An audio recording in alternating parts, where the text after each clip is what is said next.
bienvenue à cette nouvelle production de Le Grand Soir sur votre chaîne de télévision. Nous sommes le mardi 17 février 2026.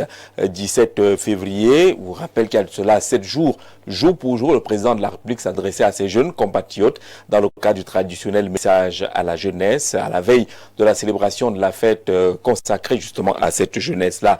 Plusieurs promesses ont été faites avec, au sortir de ce discours, un élargissement des attentes au niveau des directions générales des entreprises, des facilités entrepreneuriales, mais également des attentes liées aux élections locales à venir. 7 jours plus tard ou au 7e jour, pas de signal fort venant du côté d'Etoudi.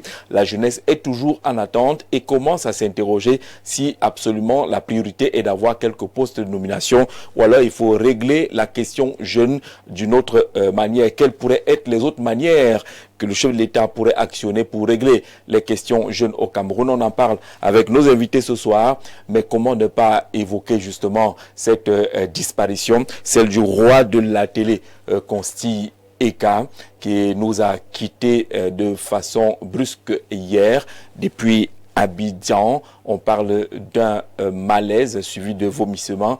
Et puis Consti Eka est parti, il a raccroché son micro, un monument de la télévision en Afrique, un producteur inlassable, un homme d'une témérité absolue, une passion toujours grandissante malgré le poids de l'âge pour le micro, pour la télévision.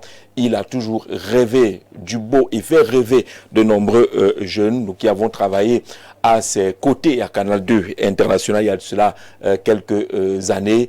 Il vous rappelait combien de fois c'est merveilleux de travailler pour la télévision. Il n'acceptait pas les excès inutiles.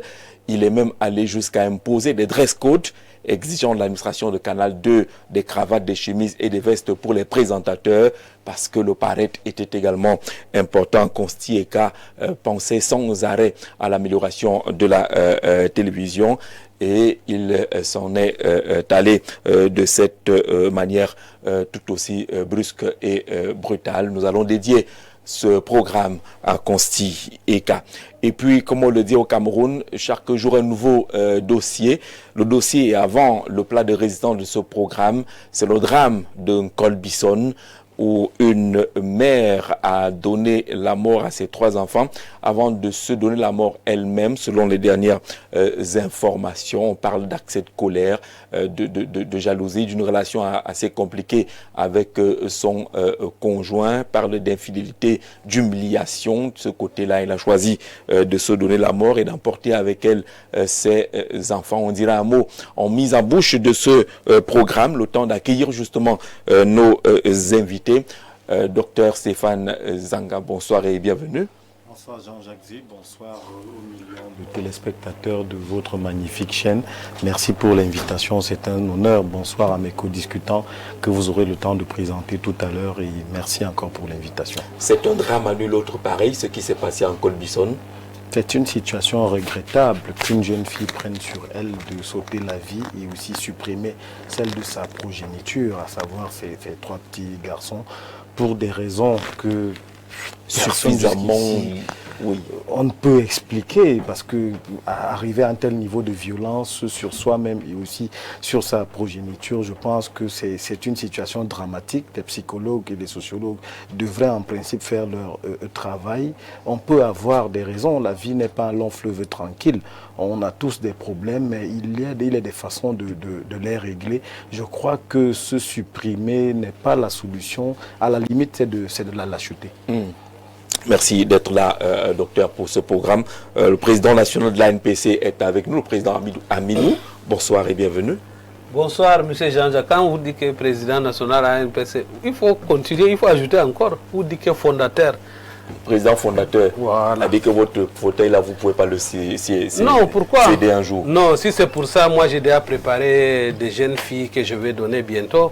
Parce que moi-même, je vais aller en retraite, comme j'ai tellement beaucoup des associations. D'accord. Donc, j'ai dit bonsoir au grand PDG aussi, que j'ai vu l'autre jour, il était invité chez vous, il voulait lancer son cabinet, monsieur Guiniefa.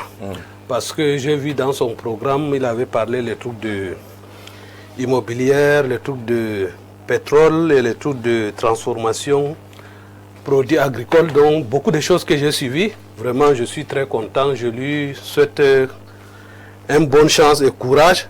Et il a tout mon soutien. Vous savez que moi, je suis porteur de projet. Donc, je vais l'accompagner. Pour ça, qu'il ne se dérange pas. Et que tous ces jeunes aussi qui ont beaucoup de projets aussi peuvent se rapprocher de lui. Qu'il doit aussi partager son expérience avec cette jeunesse. Voici donc déjà des messieurs qu'on doit encourager, qui tendent la main à toute la jeunesse de venir l'accompagner. Donc j'ai dit aussi bonsoir aux populations de Miskine. Et je clôture quand même, vous savez que je ne peux pas être au plateau sans dire bonsoir au père de Septana, son Excellence M. Paul Biya, bonsoir à la mère de Septana. Vous savez que moi je suis le directeur général de Septana. Et aussi les enfants du Septana. Oui, bon pour l'instant je m'arrête ici parce qu'il y a 2 ou 3 que j'ai pris là. Donc ça remplace pour les enfants. Merci beaucoup, Monsieur le Président national, d'être sur le plateau. Simon Mutsengue, bonsoir et bienvenue. Bonsoir Jean-Jacques, bienvenue, merci de votre invitation. Bonsoir également à 1 million de téléspectateurs. On vous présente rapidement et puis revient sur le drame de Col Bisson. Rodrigue Mentouga, vous êtes écrivain. Bonsoir et bienvenue. Bonsoir Jean-Jacques, bonsoir à mes co-discutants, bonsoir à vos nombreux millions de téléspectateurs. Merci pour cette amitié que vous me faites, que de m'inviter à nouveau sur votre plateau. C'est l'occasion pour moi ici de dire à ceux qui me font le procès parfois de la logique partisane dans laquelle je m'inscrirai, que je suis modestement de la société civile et que dans ce sens, je ne suis d'aucun bord politique. Et voilà, il ne faudrait donc pas que d'aucun soit surpris de ce que de temps à autre je tire à boulet rouge aussi bien sur l'opposition. Société civile au Cameroun rime avec opposition. Voilà, c'est ça. Chaque fois que quelqu'un dit que la société civile, ses oppositions sont toujours contre. Voilà, c'est ça la société civile. On nous colle cette étiquette-là, on pense effectivement que nous sommes de l'opposition. Que non, en réalité, lorsque c'est bien fait d'un côté, on sait dire que c'est bien fait, de l'autre aussi, quand ça ne marche pas, on le fait savoir. Donc, je reste simplement un écrivain engagé. Vous savez, mes positions d'ailleurs sont connues de la scène publique. J'écris à l'encre crue et les combats que je mène, c'est pas que pour moi, c'est pour l'ensemble de nos compatriotes. Mais c'est Rodrigue qu'on voit de plus en plus sur les plateaux, partout, très sollicité par les médias camerounais. Nous, on est fiers justement d'être de ces médias-là qui vous reçoivent souvent, tout comme François Sémet, qui est un expert dans les questions de développement des territoires. Bonsoir François, bienvenue. Bonsoir Jean-Jacques, bonsoir à mes co-discutants, bonsoir aux millions de téléspectateurs de la chaîne Info TV. Bonsoir au grand directeur, au PDG, j'allais dire, Monsieur Mveng. Et bonsoir à toute cette jeunesse qui continue de croire quand même à leur pays. Mais je voudrais dire sympathique bonsoir Jean-Jacques ce soir à ceux qui usurpent le statut de jeune, ne l'étant plus. La jeunesse est entre 15 et 35 ans. Et nous avons vu lors de la semaine de la jeunesse des gens qui ont déjà un âge qui est aussi autour de la quarantaine, avec les écharpes vert ou jaune pour indiquer qu'ils sont jeunes. Donc pourquoi vous voulez utiliser la règle graduée pour limiter la jeunesse? Oui, c'est les standards des Nations Unies et de l'Union africaine. Sauf qu'au Cameroun, on a l'art de créer des postures qui ne sied pas avec la norme internationale ou bien avec ce qui se passe dans le monde entier. Nous vivons... C'est un état d'esprit, surtout aussi. Là-bas, vous êtes déjà en train de philosopher, Jean-Jacques. Nous voulons rester dans les principes, dans les codes et dans la réalité. Et dans les normes. Et les normes indiquent que ce qui a jugé au faciès, on a vu des jeunes un peu trop barbus. Moi, dans mon village, on dit que et je ne refuse pas. Oui, à côté de vos parents au village, Jean-Jacques, il n'y a pas de souci à ce niveau. Mais si nous sommes dans une république, nous savons que la tranche jeune pour l'Union africaine, c'est 15-35 ans. Et pour le Cameroun, c'est 18-35 ans. Donc, il n'est pas indiqué que nous ayons à chaque fois des individus qui peuvent bien être pleinement mères. Parce que moi, j'indique ici, ce que vous voulez relever, c'est que les jeunes doivent s'assumer. On va y arriver. On va arriver sur le débat sur la jeunesse dans le programme. Merci François Sémet de donner déjà le ton de ce qui va suivre. Bonsoir Jean-Jacques, la panthère noire. Merci. Quelle ignominie dans une inconscience stupide que d'ôter la vie à sa progéniture, y compris elle-même, maintenant que son compagnon continuera sa gesticulation fessière. Vraiment, de l'autre côté, où elle va résider pour l'éternité. Que fera-t-elle encore? Ces enfants n'ont pas demandé à venir pour subir une telle tragédie. Mon ami Metsenge, que je n'ai pas vu il y a un bail, il vous salue. C'est Massok Thomas qui nous fait entrer justement dans cette thématique de mise en bouche, ce drame du côté de Nkolbison. Simon Metsenge, est-ce qu'il y a des mots pour seulement raconter avant d'imaginer, même expliquer? J'ai vu certaines images et je prends cette histoire d'homicide ou du moins de suicide avec les pincettes. C'est un peu trop facile de le dire. Elle s'est donné la mort. Qui était là quand elle s'est donné la mort? Personne. Personne n'était quand elle donnait la mort à ses enfants. Et nous pensons que nous sommes en droit d'exiger de l'autorité judiciaire de faire une enquête minutieuse. Voyez-vous, il y a aujourd'hui, depuis quelque temps... Sauf qu'elle s'exprime elle-même. Des féminicides. On l'entend dans la vidéo également où elle dit ce qui s'est passé un peu. En quelques mots. Elle dit, elle s'est réveillée pour dire qu'elle était... Vous n'avez pas vu la vidéo? Elle n'était pas décédée quand on a découvert le drame. Elle n'était pas encore décédée. Oui, mais la vérité, c'est quoi? C'est que il faut faire une enquête. Oui, ça c'est normal. On ne peut pas se contenter de ce qui se passe là. Moi, je dis une chose encore. Ce que je veux dire ici, c'est quoi? C'est que nous avons vécu depuis quelques temps aujourd'hui des féminicides. Et c'est devenu un peu plus récurrent. C'était lors de la crise post-électorale, une dame qu'on a assassinée comme ça, elle n'était même pas elle n'était pas parmi les grévistes, elle a trouvé la mort. Quelque temps, on a dépêché une autre femme ici on appelle ça comment, à Oja, du côté d'Okola, un homme a tué sa femme, ainsi de suite, ainsi de suite, ainsi de suite. Ça va un peu dans tous les sens. Je crois qu'il faut que ça s'arrête un peu. Oui. Il faut que ça s'arrête maintenant. Et quand je dis ça s'arrête, ça veut dire que pour ce cas de figure, il faut questionner le monsieur avec qui elle vit. Il ne faut pas penser que... parce que moi, c'est trop facile, laisser tuer, ainsi de suite, ainsi de suite. Il y a des gens qui peuvent pousser d'autres à la mort. C'est aussi irresponsable, même si c'était le cas, c'est très irresponsable. On ne peut pas se permettre d'avoir 3 enfants, ainsi de suite, et les mettre dans une situation d'instabilité de la sorte, parce qu'on est un homme, ainsi de suite. C'est pas parce qu'on est un homme qu'on ne va pas contrôler ses pulsions et autres. Donc je crois que... Est-ce que ceci peut justifier cela? Si votre homme est infidèle, non, je suis en train de dire que, premièrement, je pense que ce n'est pas de ça dont il s'agit. C'est-à-dire qu'il faut faire une enquête minutieuse et le premier suspect doit être son conjoint. Et ça c'est clair et net. Donc, au terme de l'enquête, on pourra tirer les conséquences. Si c'est vraiment cela, on verra bien. Mais c'est quand même curieux. C'est-à-dire que, généralement, on a souvent des crimes passionnels du genre, c'est un homme qui peut-être en voulant taper sa femme a fini par la tuer, ou peut-être une femme par excès de colère a tué son mari. Mais rarement on a vu une femme s'en prendre à sa progéniture, c'est que la femme est très proche de ses enfants et autres. Bon, donc, ça pose beaucoup de problèmes. En tout cas, je pense que nous sommes en droit de demander une enquête. D'accord. Rodrigue, ce serait un mauvais roman si vous preniez votre plume pour écrire sur ce qui s'est passé en Nkolbison, même si on n'a pas encore tous les éléments. Une tragédie bouleversante. Mais moi, je refuse de jeter le propre ici sur son compagnon. C'est vrai que nous n'étions pas là. Nous ne savons pas ce qui s'est passé. Mais vous voyez que tout de suite, on nie un aspect essentiel dans notre société. C'est l'état d'esprit suicidaire. On aurait été dans une église de réveil quand vous aurez dit qu'elle était certainement possédée par l'esprit de la mort.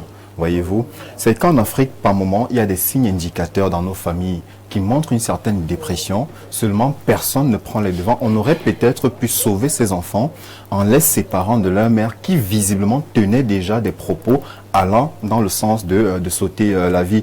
Et voyez-vous, lorsqu'elle va jusqu'à tuer ses propres enfants, vous savez, le cordon ombilical qui lie une mère à ses enfants rend le sentiment d'amour si intense que si une mère en vient à ôter la vie à ses enfants, c'est qu'elle pense le faire pour leur bien.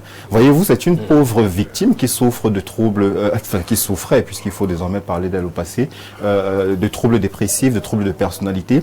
Et donc, lorsqu'elle pose un acte comme celui-là, pour elle, c'est parce qu'elle estime que ses enfants ne sauraient vivre sans elle. Et donc, le faisant, déjà, le voisinage même atteste de ce qu'elle disait, qu'elle ira avec ses enfants. Et c'est ce qu'elle a fait. Et aujourd'hui, lorsqu'on voit son compagnon comme le bourreau, il faut également la voir ici comme une victime. Non pas que je souhaite glorifier, parce qu'après, elle n'est non plus à condamner. Ce n'est pas une folle qu'il faille tout simplement condamner. Il faut aussi, voilà un peu, remettre en question l'attitude des hommes dans notre société patriarcale qui font subir toutes sortes de violences à leurs compagnes, à leurs épouses, à leurs conjointes. Parce que la violence n'est pas que physique, elle est psychologique, elle est verbale. Vous voyez, nous sommes dans une société où la femme est soumise à l'exclusivité de son corps, c'est-à-dire doit réserver son corps exclusivement à son mari, ses sentiments à son mari, tandis que l'homme, lui, il peut se permettre justement de courir des jupons, de multiplier des relations autant qu'il le souhaite. On voit même des hommes qui sont mariés au régime monogamie, mais qui ailleurs vont construire d'autres foyers, vont avoir des enfants souvent illégitimes qu'ils condamnent même parce que ces enfants demain n'hériteront de rien. Et vous voyez donc ces pauvres femmes au foyer qui, à longueur de journée d'ailleurs, ne voient la lumière que pour sortir et se rendre peut-être au marché. Elles sont coupées de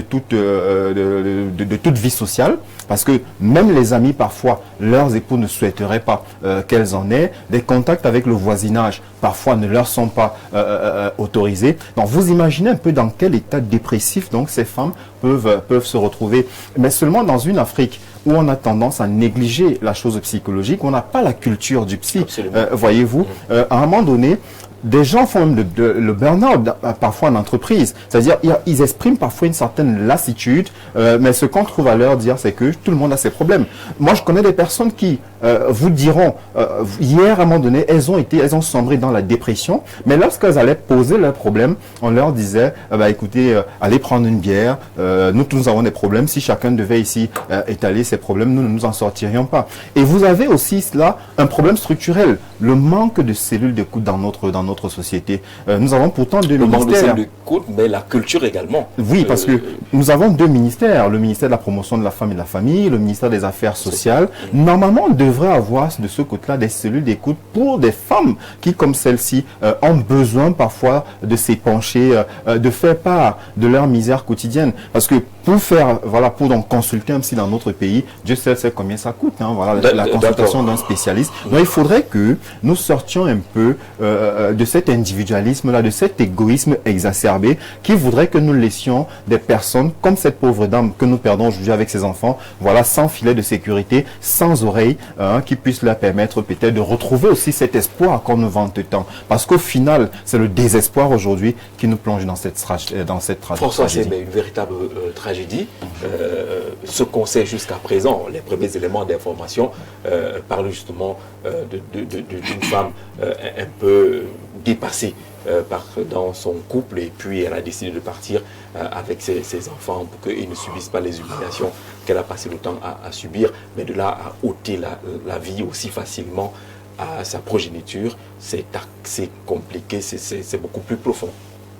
Oui, Jean-Jacques, rien ne justifie le fait d'ôter la vie à un être humain. Rien. Quel que soit le bout par lequel vous prenez cette histoire, rien ne justifie cela. Donc, et maintenant, je suis d'accord avec Rodrigue, l'écrivain tout à l'heure, quand le tableau qui brousse, c'est exactement le faciès du Cameroun en ce moment-ci. C'est-à-dire que nous sommes dans le désespoir. Tout est dramatique, tout est tragique, tout est difficile, rien n'est beau à voir, tout est laid à voir. C'est le tableau qui brousse exactement. Donc vous n'êtes pas laid à voir. C'est le tableau, je crois que c'est la face visible, l'expression réelle de notre société. Est-ce que ce n'est pas exagéré? Jean-Jacques, chacun peut se faire sa petite idée. Voyez-vous, nous sommes... Je pose la question, c'est pas exagéré, parce que je me rappelle un peu d'un conseil de Constieka qui on rend justement hommage à travers cette émission, qui disait que méfie-toi de tout ce que tu dis à la télévision, tout ce que tu montres à la télévision. Parce que ce jour, je faisais une revue de presse où premier titre, assassinat, deuxième titre, on a égorgé, troisième titre, on a enlevé. Il était à Paris. Constieka m'a appelé après la revue de presse. J'aime bien ce que tu fais, mon petit, mais pose-toi des questions. Est-ce que tu es au service de ton pays? Est-ce que tu vas être utile à ton pays lorsque tu es en train de brosser un tableau aussi sombre de ton pays? Sache qu'il y a des assassinats aux États-Unis et en France aussi. Tous les jours, essaye de voir comment gérer ça pour que les investisseurs puissent quand même venir au Cameroun, ne pas avoir l'impression que c'est une zone totalement rouge. Voilà. C'est pas moi qui indique. On va parler même d'économie, peut-être quand on va parler des jeunes tout à l'heure, Jean-Jacques. Je ne pense pas que la Banque mondiale et certaines institutions internationales sont fatalement ou bien très intéressées par notre modèle en ce moment. Donc, pas toujours honnête en fonction des intérêts. Banque mondiale, les fonds monétaires internationaux. Ce que je voudrais indiquer, c'est pas que je ne suis pas fataliste. Je ne suis pas fataliste. L'idée ici, c'est de dire que c'est le reflet exact de notre société. C'est-à-dire que l'ensemble des faits qui se produisent depuis un moment au Cameroun, vous prenez, ça fait 2 semaines, nous étions sur le sous-préfet de Galimtien, avec 5 femmes et enfants. 3, et ils ont été, on les a enterrés le week-end dernier. À Evodoula, il y a un homme qui a égorgé sa femme avec une machette mise au feu, de l'eau abattoir. Il y a des abattoirs, on découvre les corps des jeunes filles, ça et là. Maintenant, nous sommes en Colbison. L'idée ici, c'est pas moi qui dis. Et aujourd'hui, peut-être qu'à une époque, il n'y avait pas les réseaux sociaux. Les réseaux sociaux relaient tout aujourd'hui. L'idée pour moi était d'indiquer... Les réseaux sociaux du Cameroun. Et d'indiquer qu'il faut une interpellation directe des pouvoirs publics et du gouvernement. C'est-à-dire qu'on n'a pas le sentiment que face à cet ensemble de choses, à cet état de choses, le ministère de la Femme a fait une sortie quand ? Le ministère de la Femme et de la Famille a fait une sortie quand? Le ministère des Affaires sociales a fait une sortie quand? Le sous-préfet en est décédé récemment. Est-ce qu'on a vu la sortie du MINAT? Mais on l'a vu sur les déchets. Jean-Jacques, c'est de ça qu'on parle ici. On voudrait bien voir que le gouvernement prend fait et cause. On a vu des chefs d'État pleurer à Paris, non? Pour 3 personnes mortes à Charlie Hebdo. Mais on veut aussi voir comment, au chevet, on a quand même vu quelque chose qui s'est passé. Ça, c'était à saluer. Lorsque le bébé a été assassiné, dont la vie a été prise à Ngouaikele tout récemment. On a vu tout le monde, voilà, le petit Matisse, on a vu tout le monde mobilisé. Peut-être que tout l'événement, il y avait le nom d'une star qui était associée. Peut-être parce qu'il y avait le nom d'une star qui était associée un peu, mais beaucoup perdre la vie comme ça au Cameroun sans une réaction des autorités, c'est ce que vous êtes en train de dire, et là, c'est pour accompagner cela. Tout à fait, Jean-Jacques. Et c'est le cri d'orfèvre que nous, on lance aujourd'hui. Pour dire, mobiliser, le gouvernement, il est à notre service. On ne peut pas avoir une situation où une dame, vous voyez, nous tous nous spéculons ici, nous allons dire que peut-être c'est l'homme, est-ce que c'est l'infidélité, est-ce que c'est la femme qui a ôté là. Non, c'est pas important. Ce qui est important ici, est-ce que le gouvernement a fait une descente de ce côté-là? Est-ce que les services de la justice sont déjà allés? Les services de suivi, parce que même le conjoint doit pouvoir bénéficier des services de suivi. Même le voisinage, même le voisinage, la famille et tout, comment les prises en charge sont faites? Et à chaque fois, vous allez voir qu'il y a quelque chose comme, je ne sais pas, le spectre qui est du côté d'Nkol Bisson. Vous allez trouver que du côté d'Nkol Bisson, c'est là-bas qu'on avait ôté la vie d'un professeur de mathématiques, à toujours au couteau. Donc, ce n'est pas moi qui brosse le tableau, c'est que ce sont des faits. Et vous, les journalistes, toi qui as une trentaine d'années dans le domaine, tu sais qu'on ne parle que des faits. Et quand il y a des faits, on est obligé de tirer des conséquences. Moi, je ne vais pas en tirer. Mais sauf que, ici, ce qui nous fait mal, c'est que c'est une jeune dame, d'une trentaine d'années à peu près, et des petits et des nourrissons. L'homme, quel que soit le bout, quel que soit ce qu'on peut indiquer ici, est-ce qu'il va me survivre? D'accord. Il va tenir? On aura tout à dire, on aura les résultats certainement des enquêtes, mais il ne va rester que des femmes. Si c'est la thèse qui sera marquée dans les rapports à la fin, des femmes vivent de véritables drames dans les foyers. Personne n'en dit rien jusqu'à ce que les drames de cette nature arrivent. Monsieur le Président, vous avez d'ailleurs le salut du président directeur général qui pense à vous, président de l'association des analphabètes du Cameroun. Mais face à ce genre de situation, vous qui êtes d'obédience musulmane et autres, c'est un drame assez inexplicable. Bon, monsieur Jean-Jacques, vous savez, chaque région a sa part de culture. Mais moi, j'ai dit toujours à mes beaux-frères, mes frères qui épousent des filles de gauche à droite, 4, 5, moi je leur dis toujours que si ça ne va pas, laissez l'enfant détruit de rentrer chez lui. Ça ne sert à rien parce qu'on te lance les mots, tu lances les mots après, ça commence à faire les problèmes. Et vous-même les femmes, je les dis toujours mes soeurs, je dis que moi, vous-même allez chercher votre mari. Quand tu viens me dire que voici ça, c'est mon mari, je te pose la question, c'est ton mari? Oui. Moi, je ne regarde pas, tu es milliardaire, tu es pauvre. C'est elle-même qui a choisi. Et les jours que si ça ne marche pas, tu me dis que ça ne marche pas, on casse le mariage. Vous faites pas comme les parents nous disent que non, on repart. Ce n'est pas facile, va supporter. Moi, je ne retarde pas sur ça. À Zombo, si ça ne donne pas là, chacun prend sa route. Bon, quand je vois, surtout encore pour toi, bébé, moi j'ai mal en tant que parent quand je vois comme ça. Bon, comme l'enquête est déjà... C'est compliqué. Alors, bonsoir le panel. Rien ne justifie cet acte. La vie de ton enfant ne t'appartient pas. Elle appartient à Allah. Donc, cette femme est juste égoïste, égocentrique. C'est tout. C'est Molu de Yaoundé qui envoie sa contribution. Docteur, il y a le drame. On aura peut-être les éléments d'enquête qui vont élucider tout cela. Mais il y a des leçons qu'on doit pouvoir tirer de cette situation-là. Les cas sont nombreux où la vie paraît finalement banalisée au Cameroun. Justement, il faut craindre pour cette banalisation de la vie. La violence, l'acte qui consiste à sauter la vie ou alors à ôter la vie d'autrui est un aboutissement d'un ensemble d'éléments qui concourent à ce que ce type de situation se produise. Regardez même dans nos habitudes au quotidien. Il suffit qu'il y ait une dispute, que quelqu'un vous serre que je vais vous tuer, vous vous amusez, je vous tue.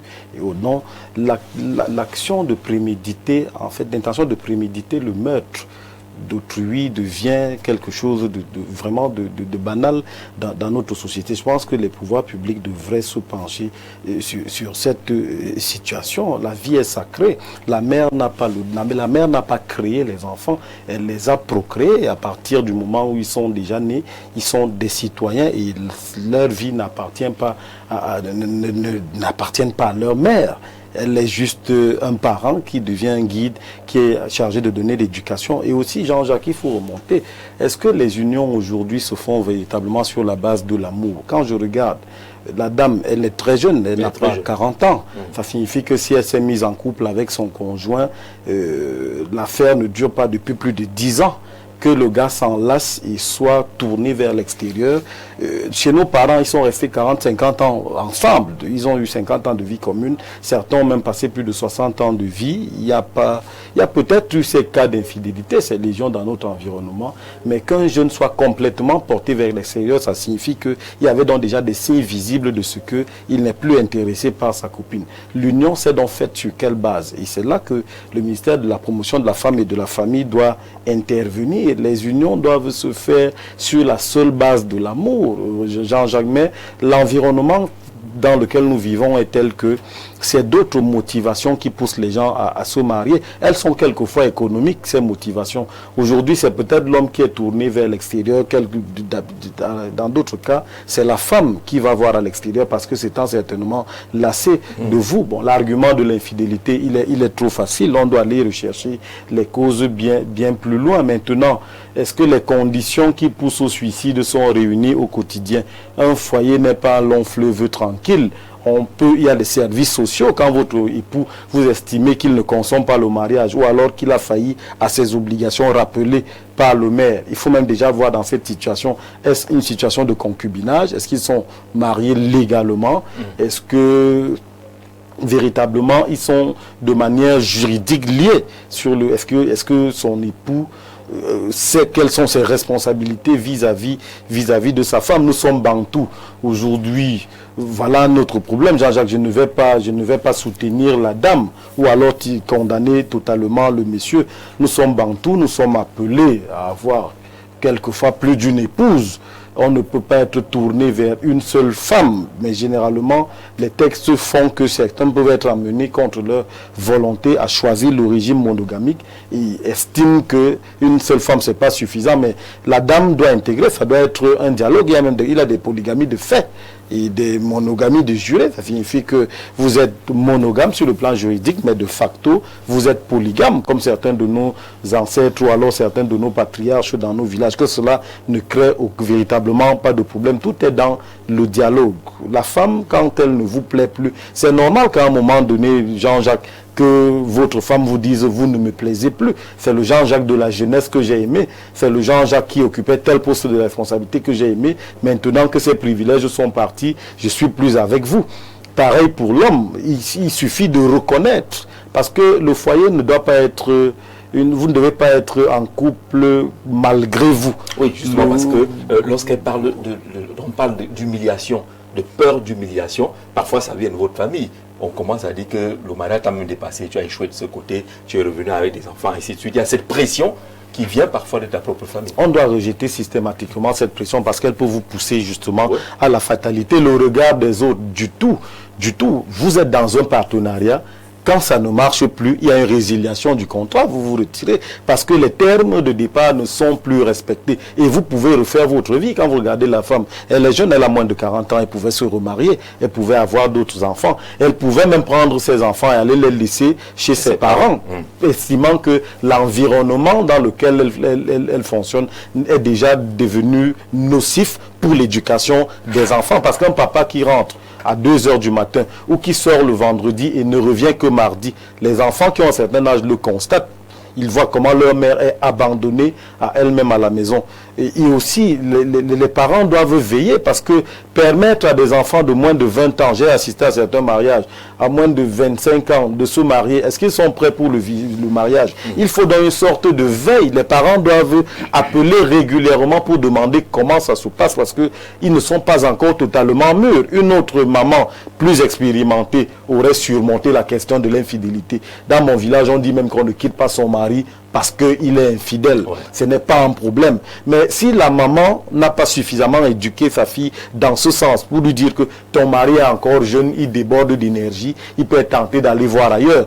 Quelquefois, il arrive que la situation économique de l'homme s'améliore, qu'il soit détenteur d'un capital financier et qu'il se découvre en lui de nouveaux talents de dragueur parce qu'il veut aller ailleurs. Les mamans savaient comment réguler cette période délicate dans le foyer. C'est pourquoi j'indiquais préalablement que le mariage n'est pas un long fleuve tranquille. Bonsoir le panel. Vraiment, les femmes sont hypocrites. Si vous cherchez cette belle dame, les beaux enfants, vraiment, ça fait très mal. Quand je regarde bien avec mon expérience actuelle, elle est bien dans son foyer, le pasteur, où une copine est cachée derrière ce drame à travers des mauvais conseils. Laissez l'homme tranquille, la maman doit supporter le mariage. C'est Lucien qui le dit que derrière, parfois, il y a une copine ou un pasteur. Jean-Jacques, bonsoir à ton panel. Au sujet du drame, je trouve que le comportement des voisins est à condamner. Dans la vidéo, quand les voisins sont venus, la dame baignait dans le sang avec une entaille au poignet et un homme l'insultait. Diable, comment tu peux tuer les enfants? Tu attends quoi pour mourir? Et une dame disait à la dame, tu ne vas pas mourir, tu vas vivre et regretter toute ta vie ce que tu viens de faire. Oui, c'est ce qu'on entend dans la vidéo. Malheureusement, aucune des personnes présentes n'a eu la présence d'esprit de la prendre pour aller à l'hôpital, car elle pouvait vivre et faire comprendre sa souffrance. Calistalom, depuis Yaoundé, c'est un peu ça le phénomène. Hein. On vient d'abord avec les caméras, tout le monde veut d'abord filmer, mais on ne s'engage pas à sauver véritablement. Simon, on va sortir par là. François a beaucoup indexé les pouvoirs publics, le ministère de la promotion de la femme et de la famille, le ministère des Affaires sociales. Il y a beaucoup de drames, mais il semble ne pas lire les réactions de ces départements ministériels-là. La famille semble un peu en péril avec des féminicides, les infanticides qu'on voit ces derniers temps.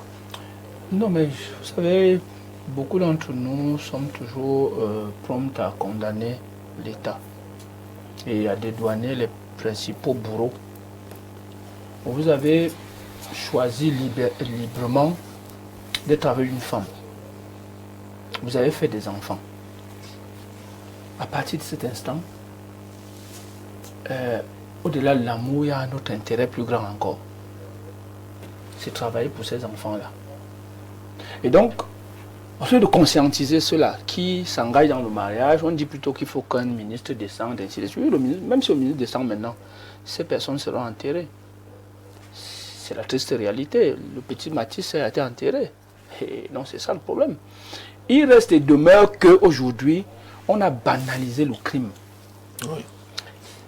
Le principal bourreau, si cette histoire est vraie, c'est... Parce qu'il y en a qui envoient des messages pour dire qu'est-ce que cette affaire-là n'est pas un assassinat déguisé. Ça peut être, puisqu'on a vu une situation comme ça à Ebolova. C'est-à-dire qu'une dame restait avec un monsieur, le monsieur de bourreau qui est venu assassiner son mari, a envoyé la dame dans sa famille, dire à sa famille que, du moins dire à la famille du marié que, évidemment, que leur frère est en train de vouloir se suicider. Quand ils sont rentrés, ils ont trouvé que la gorge du monsieur était tranchée, le monsieur avait le couteau en main comme ça.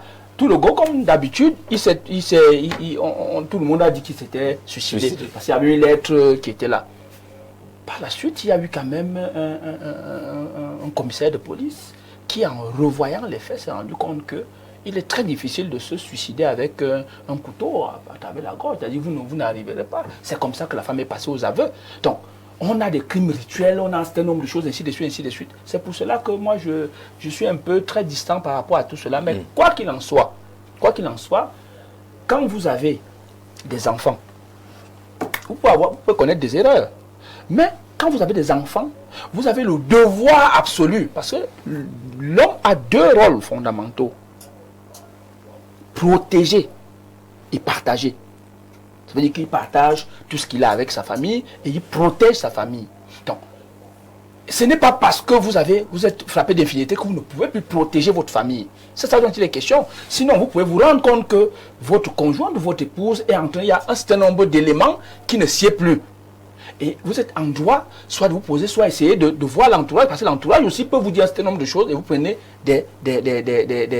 vos responsabilités. Mais dans ce cas de figure, on est dans la logique de vouloir dire oui, non. Mais en réalité, si c'est le cas, lui-même, il doit s'auto-condamner. Ce n'est pas possible. C'est une irresponsabilité absolue. C'est-à-dire que si aujourd'hui, votre femme vient à se suicider, vous êtes le premier responsable.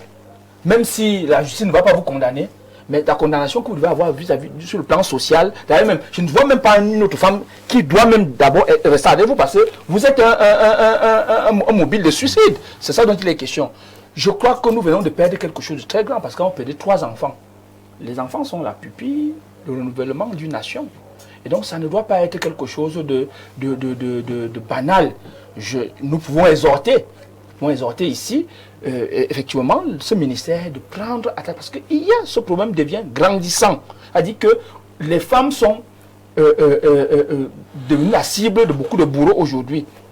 Rien ne justifie que la vie est facile. Parce que moi, il y a l'occidentalisation de nos mœurs qui va dans tous les sens. On veut tout expliquer par... Non. Je crois qu'aujourd'hui, il faut rentrer dans nos coutumes et traditions pour comprendre le rôle sacré du mariage. Le mariage n'est pas un contrat. Le mariage est un pacte. Quand vous vous engagez, prenez bien la peine de regarder avec qui vous serez. Et vous devez savoir que c'est pour la vie. Et donc, de ce fait, tout ce que vous faites doit être dans ce sens-là. C'est ça dont il est question. D'accord. Merci Simon, bonsoir à tous sur le plateau, mais ça devient grave, hein. Réveillons-nous, la santé mentale est délicate et l'Afrique néglige ce facteur entre capitalisme et pression sociale. Nous devenons des animaux féroces et donnons naissance à des diables. Ted Mbenti, merci beaucoup Ted pour ce message-là. Ça ressemble bien à des assassinats masqués. On attend bien que les enquêtes puissent établir les mobiles, qu'on comprenne davantage ce qui s'est passé de ce côté-là. Merci beaucoup pour ces messages. Nous allons permettre justement aux enquêteurs de faire le travail qu'il faut pour que lumière soit faite autour de cette affaire. Allons-y à la thématique principale, le temps de prendre un verre d'eau, de respirer et de retrouver nos panélistes derrière.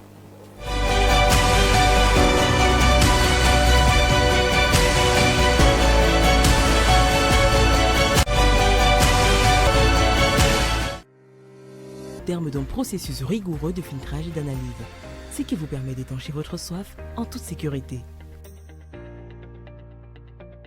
Buvez l'eau minérale Bonis, buvez la vie.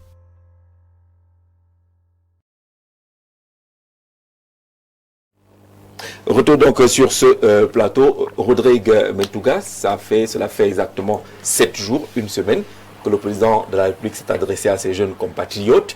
Il a fait de très belles annonces. Est-ce que vous êtes de ceux-là qui pointent les jours qui passent, qui ont un chrono en main pour se dire qu'au 7e jour, il n'y a toujours rien?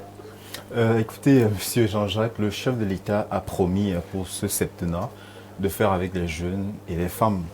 Et j'imagine donc que tous ceux-là qui ont moins de 35 ans, puisque le co-discutant l'a si bien rappelé tout à l'heure, on est jeunes de 15 à 35 ans.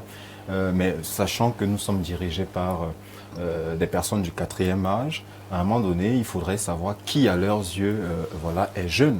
Est-ce qu'ils considèrent comme jeunes des moins de 35 ans comme nos autres? Parce qu'en réalité, aujourd'hui, nombre de jeunes Camerounais ont perdu, n'ont plus foi aux institutions et n'accordent plus aucun crédit, même à ces discours présidentiels. Parce que pour eux, trop de promesses sont souvent faites sans que derrière rien ne s'en suive.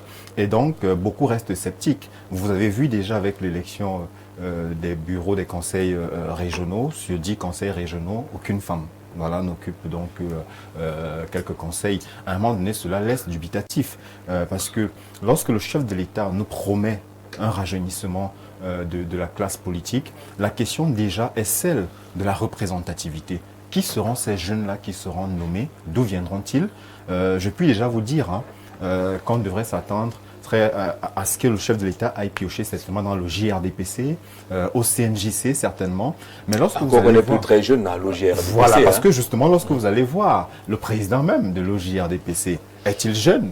Voyez-vous, donc à un moment donné, si on choisit de nommer ces jeunes-là du RDPC, mais ceux des jeunes qui sont engagés dans d'autres partis politiques, qu'en sera-t-il donc? Parce que dit qu'on veut nommer des jeunes, il faudrait bien qu'ils soient représentatifs des plus de 60% que nous représentons. Parce qu'il faut se dire que plus de 60% des Camerounais aujourd'hui ont moins de 25 ans. Or, depuis plus de 4 décennies, vous voyez très bien que le pouvoir politique réel est aux mains des personnes d'un certain âge qui ont fini par s'arroger un titre foncier sur le Cameroun, faisant même basse sur la chose publique. Donc, est-ce que la nomination des jeunes viendra vraiment résoudre les questions d'emploi, des questions de C'est ça notre question ce soir. Est-ce que, voilà, après avoir nommé 1, 2, 3 jeunes, ça viendra voilà, ça ne résoudra absolument aucun problème, voyez-vous, parce que ça ne va faire qu'empirer, en fait, la situation systémique actuelle.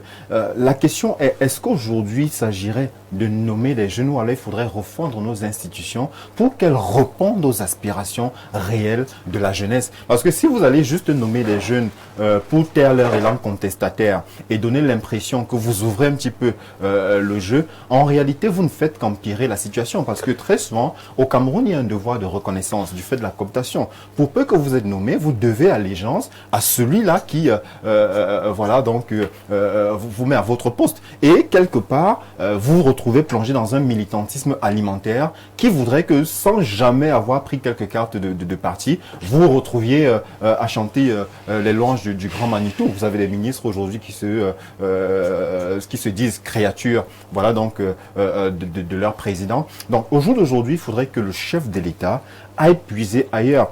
Voyez-vous, on a souvent vu, moi je suis toujours très sidéré quand on nomme un ministre, de voir des gens aller célébrer, c'est-à-dire des originaires, des personnes issues de sa communauté, aller célébrer comme si on le nommait pour la communauté. Et dans leur esprit... Mais la communauté doit être fière. Oui, mais voilà. Et c'est générer une élite de ce rang. Mais souvent c'est un piège bien doré. Il n'a pas travaillé pour rien. C'est un piège doré parce que derrière cette communauté s'attend à ce que vous, voilà, que vous posiez des actes forts, sans suivre alors des détournements de deniers publics. Parce que justement, vous voulez peut-être développer votre communauté, vous voulez peser d'un grand poids en tant qu'élite, vous vous retrouvez par moments à aller détourner des fonds qui peut-être auraient servi à d'autres projets. Et nous voyons souvent ce qui se passe dans les départements ministériels. Un ministre est nommé que jusqu'à celui qui nettoie le sol, tous sont issus de sa région. Donc, est-ce qu'en nommant un jeune, même s'il va prendre peut-être tous les membres de sa famille, de son village, est-ce qu'il résoudra par exemple les questions du chômage? D'accord, on retient que ce n'est pas en nommant 1 ou 2 jeunes que le président va bien adresser, les questions jeunes. François, sur cette thématique-là, attente des jeunes, nominations comme solution pertinente? Jean-Jacques, certainement vous allez encore me reprendre tout à l'heure en disant que je présente encore notre tableau de mon pays qui n'est pas très gai. Mais je sais une chose, c'est que les statistiques sont alarmantes. En situation de le Cameroun, la posture des jeunes, nous sommes en situation de mal-emploi, de sous-emploi, de sans-emploi, de précarité.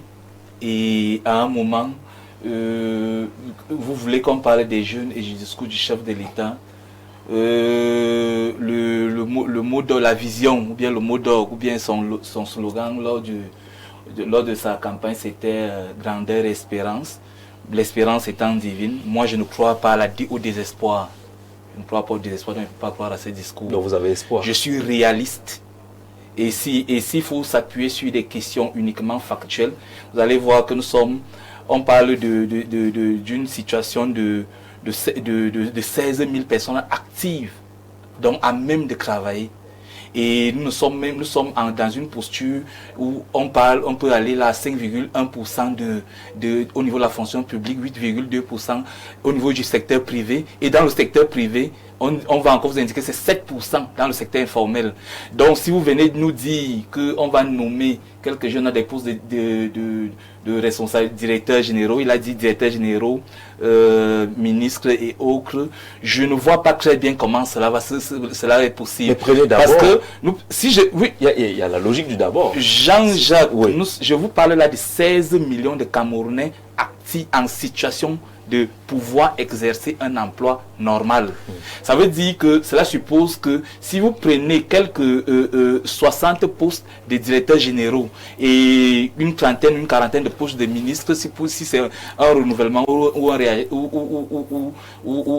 remaniement ministériel, cela ne résout pas tout de suite le problème. Ça peut impacter. Ça peut peut-être... Ces jeunes peuvent influencer, trouver des politiques plus utiles à la jeunesse. Encore faut-il que cela soit fait. Je vous dis que je ne crois pas en ces discours. Je ne peux pas vivre dans une posture... Donc pour les nominations, n'aidez pas la jeunesse. Ce qui est intéressant ici, c'est peut-être ce que peut construire et bâtir le gouvernement camerounais pour donner de l'emploi aux jeunes, pour améliorer les conditions de vie des populations, pour donner la possibilité aux jeunes d'exprimer leur talent.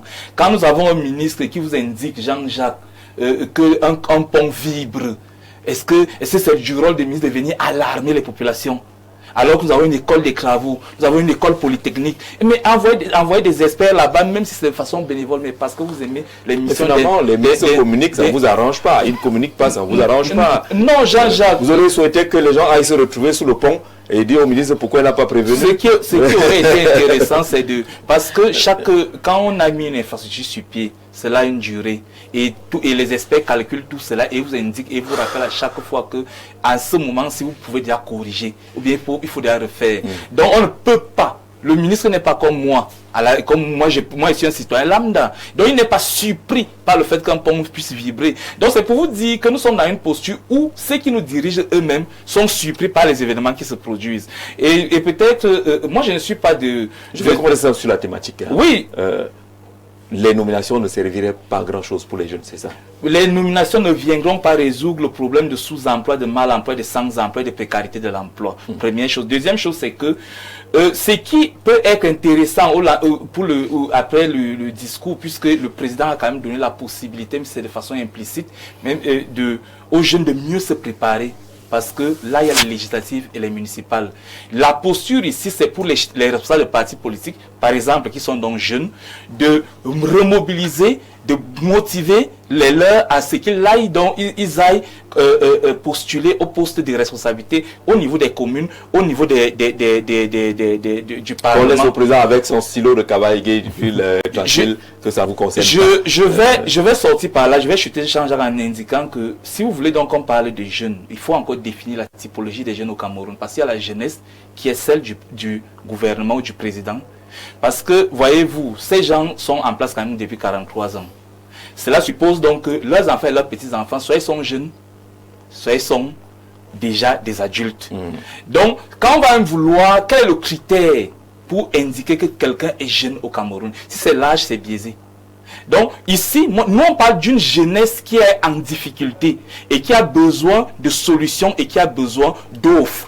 Et c'est de celle-là dont nous on parle. Nous on ne parle pas de leurs enfants et ce sont aussi les jeunes, parce que leurs enfants. Oui, ça c'est normal, mais sauf qu'ils sont déjà suffisamment lotis. Alors on revient sur le tableau tout à l'heure avec la réalisation. On va évoquer le avec peut-être ce que le jeune frère indiquait tout à l'heure. Voyez-vous, si vous prenez par exemple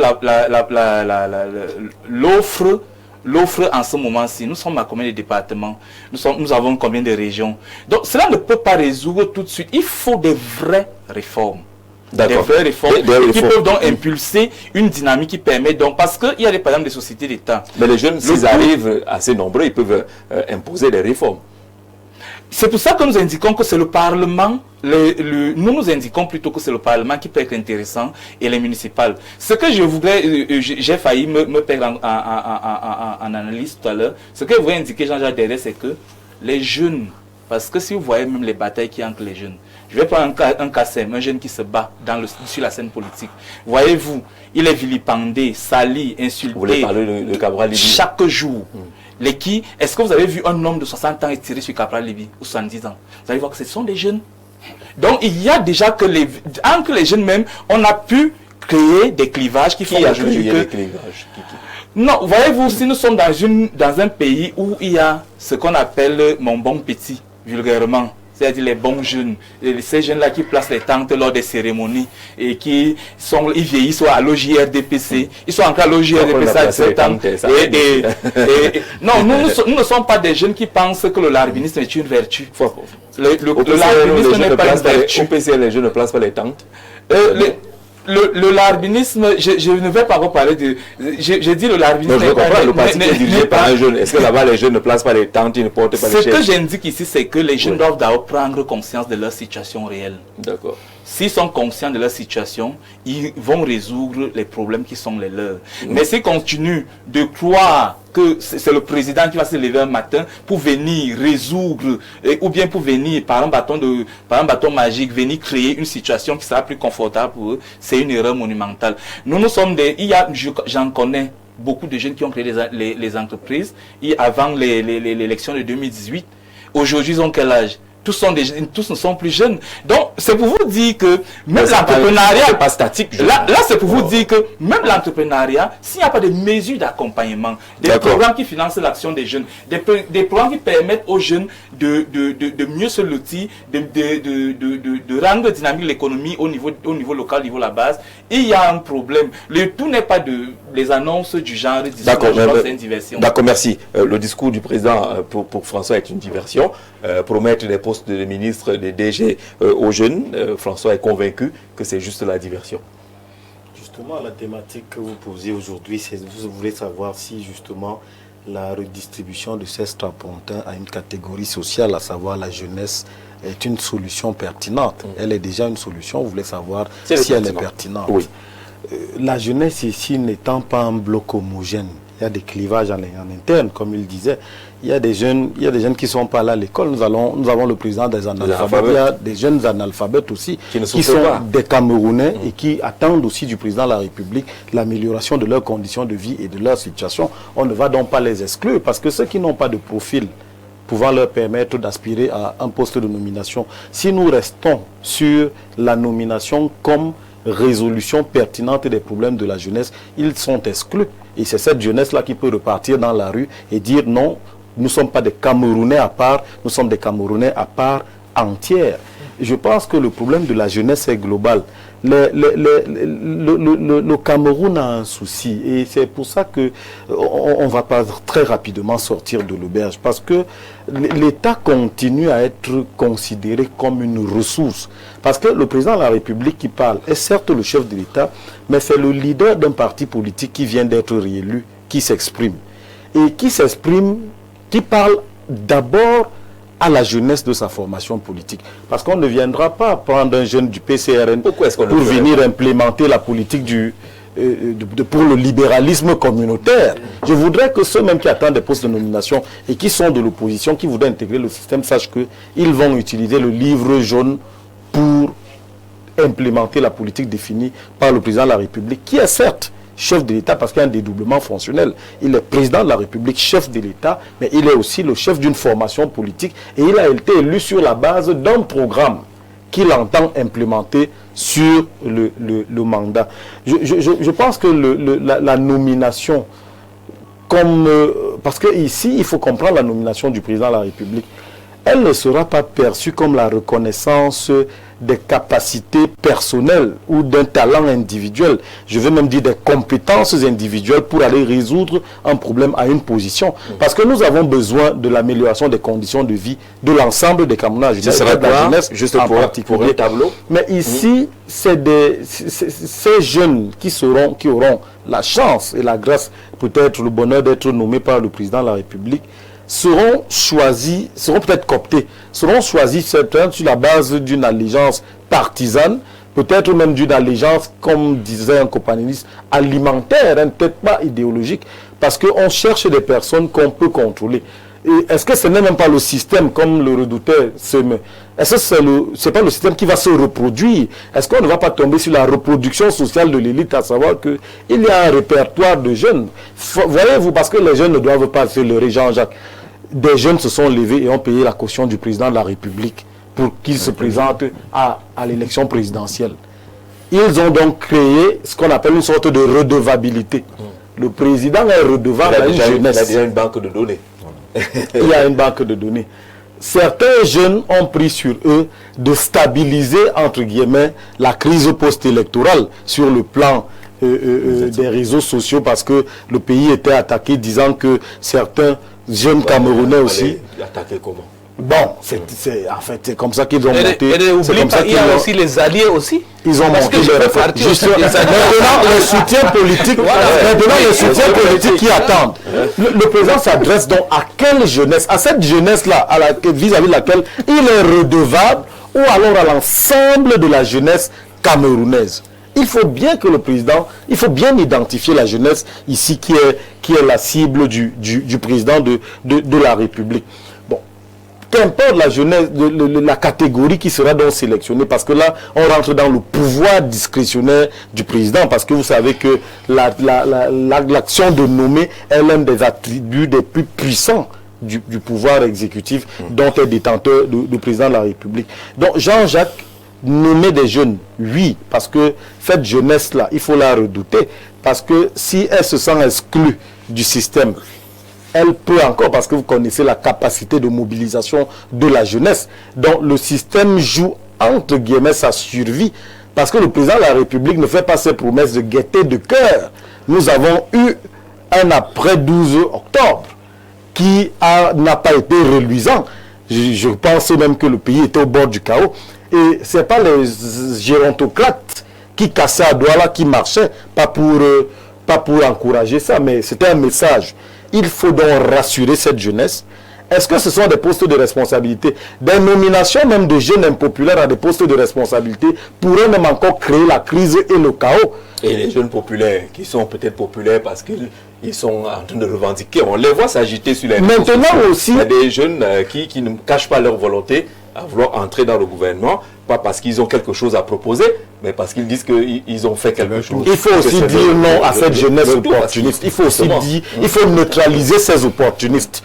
Certains jeunes travaillent depuis plus de 10 ans pour la nation camerounaise. Mais vous ne pouvez pas avoir pris des téléphones, je n'ai rien contre ceux-là, que vous avez joué un rôle sur 10 jours pendant la crise post-électorale et escompter des straponteurs. Ça crée des frustrations à l'intérieur même de l'appareil politique RDPC. L'OJRDPC, certains sont allés au fin fond du Cameroun pour battre campagne pour le président de la République. Est-ce que vous pensez qu'eux, ils ne sont pas fondés d'attendre des postes de nomination? Pourquoi c'est ceux qui pensent avoir stabilisé la crise post-électorale, entre guillemets, qui seraient les plus éligibles, ou alors les plus éligibles au poste de ministre et de directeur général? Donc le président de la République doit créer un environnement, doit implémenter une politique qui intègre l'ensemble de la jeunesse camerounaise. Il aura encore besoin de temps. Qu'on arrête de compter les jours avec tout ce que vous évoquez. J'ai toujours pensé qu'un remaniement n'était pas pertinent avant la tenue des élections locales, législatives et municipales. Bonsoir à vous et à tout le panel. Relativement à la thématique de la promesse du chef de l'État vis-à-vis des jeunes, je voudrais dire ici que l'on apporte le mauvais traitement à un problème. Selon la thématique, qui pense que nomination, c'est un mauvais traitement à un problème, qui a dit au chef de l'État que les jeunes veulent les postes. Par voie de conséquence, nous y arriverons. Les jeunes veulent que le pays démarre parce que le pays est sous assistance respiratoire comme un véhicule dont on prétend pouvoir rouler à 100 km alors que son moteur est mort. Qui sont ces jeunes qui seront promus? Que pensez sincèrement? Vous pensez sincèrement qu'il va promouvoir des non-nèmes? Non.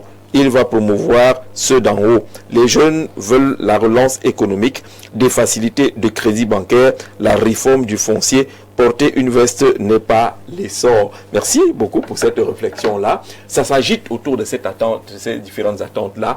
Si on vous nomme aujourd'hui, parce que vous êtes parmi les demandeurs, si on vous nomme aujourd'hui, est-ce que ça réglerait les questions jeunes? Non, moi de mon côté, si on me nomme, je vais régler de mon côté. C'est-à-dire quoi? Parce que, de ton côté. Non, attends, monsieur Jean-Jacques, j'ai au moins 50 associations. En dehors des partis politiques, il y a 50.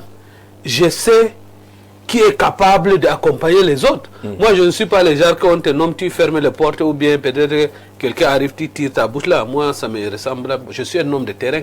J'ai commencé les business quand j'ai 13 ans. Je suis entré dans la politique. Ça fait presque 30 ans. Quand j'ai créé l'ANPC, ça fait 18 ans. Depuis 2008, j'ai créé l'ANPC. Je soutiens le président Biya. Ni les moyens, ni les décrets, mais je lui soutiens.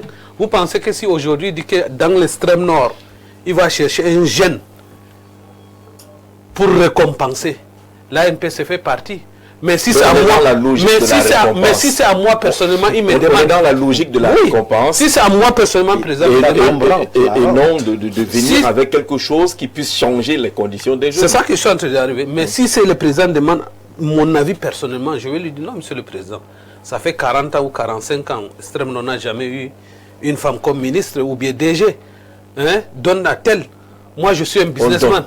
Oui, sur le compte de l'ANP, c'est qu'il nomme la personne. Mais moi, je suis un businessman.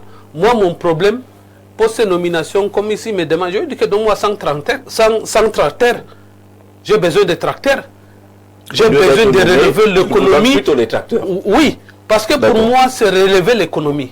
Et M. Jean-Jacques, vous comprenez jusqu'à Libreville, tous ces marques-là, c'est nos produits qui sortent du Nord. C'est nous qui servons partout. Vous avez vu les petits troubles. Il y avait un temps, l'oignon était à 70 000, monté 200 000. Vous avez vu les kilos de viande étaient montés à combien?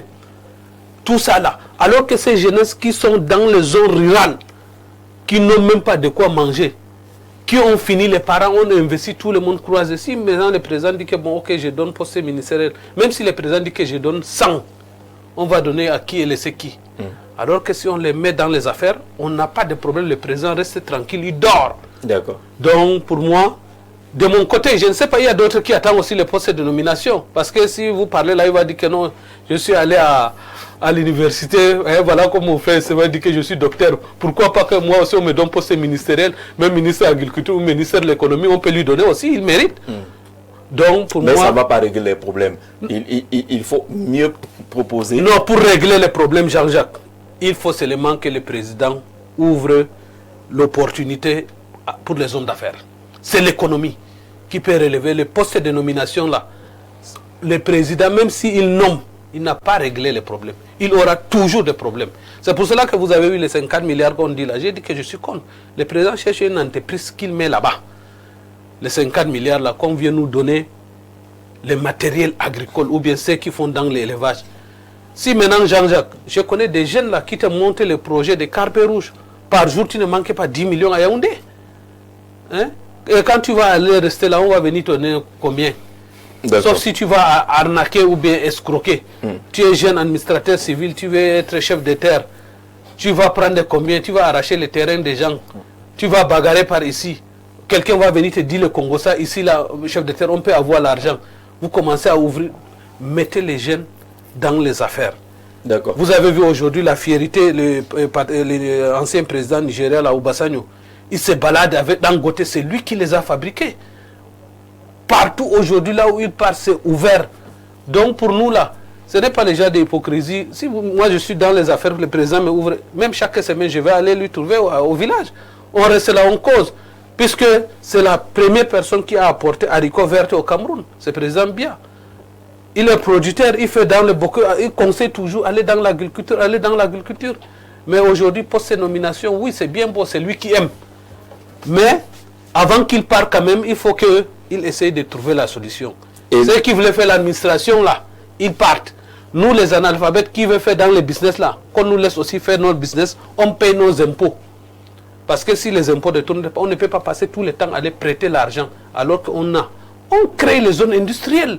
Quand on a les zones industrielles là, on n'a pas de problème, M. Jean-Jacques. On te met dans les affaires 3-4 mois, tu as tes 5-6 millions. L'autre, il vient là, il roule avec le RAV4 2027. Toi aussi, tu roules avec ton RAV4 2027.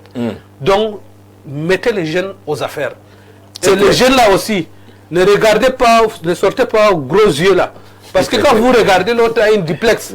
Vous ne savez pas comment il a fait pour avoir ça. Il faut éviter. Regarde ce qui est devant toi là. C'est ça qui est très important. Merci beaucoup pour ce conseil, Président. Bonsoir sur le plateau. Évoquer la jeunesse pour une politique est une pure distraction. On peut laisser les vieux au pouvoir. L'essentiel, c'est la bonne gouvernance, la rigueur, le respect de la loi dans tout ce qu'on fait et le pays va avancer. C'est JP Niam du côté de Ngousso qui envoie ce message. Bonsoir, c'est Patrick Dambam. Pour moi, les nominations des jeunes constituent certes un signe de reconnaissance et d'encouragement de la part des autorités. Toutefois, elles ne sauraient elles seules répondre aux véritables attentes de la jeunesse camerounaise confrontée à un chômage persistant. La solution durable réside dans la promotion massive de l'emploi, de l'entrepreneuriat et de la formation professionnelle afin d'offrir à chaque jeune des perspectives réelles d'insertion et d'épanouissement. Merci pour cet écho qui vient d'Ambam. Bonsoir, soyons sérieux à un moment, monsieur Zé. Le souci de l'employabilité des jeunes demeurera tant que nous aurons ces systèmes éducatifs. On aime se mentir. Pourquoi au Cameroun, nous produisons chaque année des milliers de bureaucrates qui sont amenés à convaincre leurs frères sans emploi, croupissant dans la faim et à entreprendre sans fonds. Le président de la République a joué son rôle de père qui est d'apaiser et rassurer les tensions. 50 milliards ont été alloués. Attendons voir. Tu parles encore de la loi du d'abord. Je dis ça, je ne dis rien. Merci beaucoup pour cette intervention par message. La question reste posée. Le discours du président n'a plus aucun poids pour la plupart des jeunes. En ce qui concerne la nomination des jeunes, ce sera peut-être un début de changement. Je dis bien peut-être. Si et seulement si ces nominations arrivent un jour. Il est pessimiste, il ne les voit même pas arriver, ces nominations. Promesse à la jeunesse, un vœu pieux. Le président de la République est comme un coach dans une équipe de football. Un entraîneur qui a 93 ans ne peut pas coacher les lions indomptables. Nous, on avait un médecin enseignant de médecine de 94 ans hier ici sur le plateau. Il disait qu'il est prêt encore à accompagner les jeunes médecins. Bonsoir, que son cerveau est encore intact. C'est ce qu'il a dit lui-même, le professeur Carteret. Bonsoir, Jean-Jacques Zé. Monsieur Messengue veut innocenter les membres du gouvernement, mais à peine le président prononce un mot que tous les membres du gouvernement se ruent sur les médias pour expliquer ce que les Camerounais ne comprennent pas de prime abord. Abo, M. Messengue n'a parlé que du sujet de mise en bouche jusqu'à présent. Peut-être que vous anticipez sur ce qu'il va dire. Je salue l'intelligence de M. Aminou, l'analphabète intellectuel. Merci pour cela. C'est du concret. C'est un homme de terrain qui parle. Bonsoir au panel. Merci le présentateur dévoué Jean-Jacques Zé. Merci. Je ne pense pas que les nominations des jeunes ou des vieux apportent une quelconque solution au problème camerounais. La solution pertinente et pérenne, à mon avis, c'est le démantèlement total de la gérontocratie, c'est-à-dire que tous les vieux dehors, c'est ça. C'est la réforme totale des institutions, c'est la création de nouvelles entreprises et surtout la lutte objective contre la corruption. Gabriel Michel Chougem, enseignant, syndicaliste, leader d'opinion du côté de Nkozwa à Yaoundé. Simon Messengue, la question est celle de savoir si les nominations peuvent être une réponse pertinente aux attentes des jeunes. Le dire ainsi, c'est comme si on prenait le serpent au milieu. Je crois que beaucoup de personnes ne cernent pas très bien le discours du président de la République. Et j'ai commis un papier dessus, je crois 1 ou 2 papiers dessus, mais il y a un papier qui assimilait le discours du président de la République à une semence, à une bonne semence.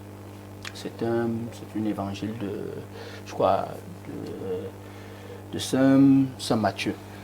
Il y a 3 types de jeunes qui suivent, du moins 3 types de personnes qui suivent le discours du président de la République. Certains, sans le suivre, le tournent en dérision. D'autres le suivent, mais sont inertes. Et la bonne semence, à la bonne terre, suit et ils appliquent ce qu'il dit. Un homme qui a 64 ans, de haute fonction, 44 ans, de très haute fonction, de fonction présidentielle, avec tout ce que ça comporte, 93 ans d'âge, il parle. Et certaines personnes trouvent quand même à tourner cela en dérision, c'est qu'on est en train de perdre l'honneur, en tout cas. Mais il faut noter une chose. Quand le président parle, il parle à qui? Il parle à qui? Vous dites la jeunesse. La jeunesse est trop vague. Stéphane a posé justement la question. Jeunesse Quelle est trop jeunesse vague. s'agit-il? Il s'adresse En réalité, chaque génération a ses missions. La génération de 1920, 1960, avec quelle mission? La conquête de la souveraineté. Ils ont réussi. La génération 60 à 80, avec quelle mission? La mission de mettre en place un État stable et moderne. La génération 80-2000, génération héritière du renouveau. Et les cadets de 2000 en 2025 ont pour mission de faire du Cameroun un État développé, donc un nouveau pays industrialisé. Voilà leur mission. Ça, c'est la première des choses à savoir. Les jeunes, certains jeunes sont attentistes. On attend le gouvernement, l'État, ainsi de suite, ainsi de suite. Mais personne ne questionne ses propres devoirs. Parce que c'est de mes devoirs que je dois avoir des responsabilités. Si je n'ai pas de devoir, je n'ai normalement pas de droit, parce que c'est l'équivalence. On est dans une situation où on nous dit, les jeunes, les jeunes, les jeunes. Je vais vous dire une chose. Il y a une certaine catégorie de jeunes qui font des révolutions silencieuses au Cameroun. Et il faut saluer cela. Il y a entre 90 et 2000 une pénurie criarde de viande de volaille. Le Cameroun importait massivement la volaille. Entre 2000 et 2020, le Cameroun a arrêté d'importer les volailles. C'est interdit d'importer la viande de volaille au Cameroun. Vous croyez que qui est-ce qui a fait cette révolution? C'est cette jeunesse silencieuse, qui ne bavarde pas beaucoup, qui ne s'agite pas dans les réseaux sociaux, mais qui travaille sous le magistère du président de la République. Parce qu'il dit, la terre ne trompe pas. Quand il dit la terre ne trompe pas, on dit, mais oui, la terre ne trompe pas, lui, il reste au bureau avec ses enfants, ainsi de suite, il envoie les autres en terre. Mais il y a d'autres jeunes qui disent, oui, la terre ne trompe pas, nous irons là-bas. Il y a une autre révolution qui s'opère maintenant. La révolution piscicole. Le poisson-chat, les carpes, les silures. Aujourd'hui, ces jeunes, en silence, ont réduit de moitié la dépendance de poissons. Je dis de moitié. Je ne prends que ce cas-là. La révolution cacaoyère, elle se passe. La plupart aujourd'hui sont les jeunes. Parce qu'à une certaine époque, les parents étaient déjà fatigués. Avec la libération du secteur cacaoyer, les jeunes, ils ont même commencé à créer. Je vous rappelle que par exemple, chez nous, les étonnes, ils sont même déjà jusque dans le Mbamekim. Ils font des grands champs de ce côté-là. Ce sont ces jeunes-là qui comprennent et appliquent la parole présidentielle, qui est une parole sage et sacrée. Chez les Bantous, on vous dit, quand un homme de 93 ans parle, c'est de la sagesse. On voit dans quelle mesure appliquer, pas de douter, mais dans quelle mesure appliquer. Le président nous dit donc que, il dit, parce que quand on dit les nominations, on pense que ce n'est pas un cheveu dans la soupe. Le président dit depuis transition générationnelle. Nous avons... Il en parle depuis, justement. Très bien. Nous avons... On ne voit pas beaucoup de signes. Attendez, non, on voit des signes. Vous voyez les signes? On voit des signes. La vérité, c'est que le jeune est très pressé. Le jeune ne va pas faire les écoles. Hein. On est rattrapé par les cheveux blancs. Pourquoi est-ce qu'on ne va pas être pressé? Vous parlez... On est rattrapé. Écoutez. François est sorti je vais vous dire une chose. Je vais vous dire une chose. Je vais vous dire quelque chose. Regardez très bien. Regardez très bien une chose, Jean-Jacques. Et Simon, vous ne doivez pas être pressé. Regardez très bien, Jean-Jacques. Avant 90, on allait en retraite à quel âge? À 50 ans. 50 ans. 90, 94, 50 ans. Hein? Aujourd'hui, on va en retraite à quel âge? 60, 65 ans. L'espérance de vie a augmenté, n'est-ce pas? Et évidemment, on s'arrime à cela. Le plus important ici est de faire que notre génération remplisse ses missions.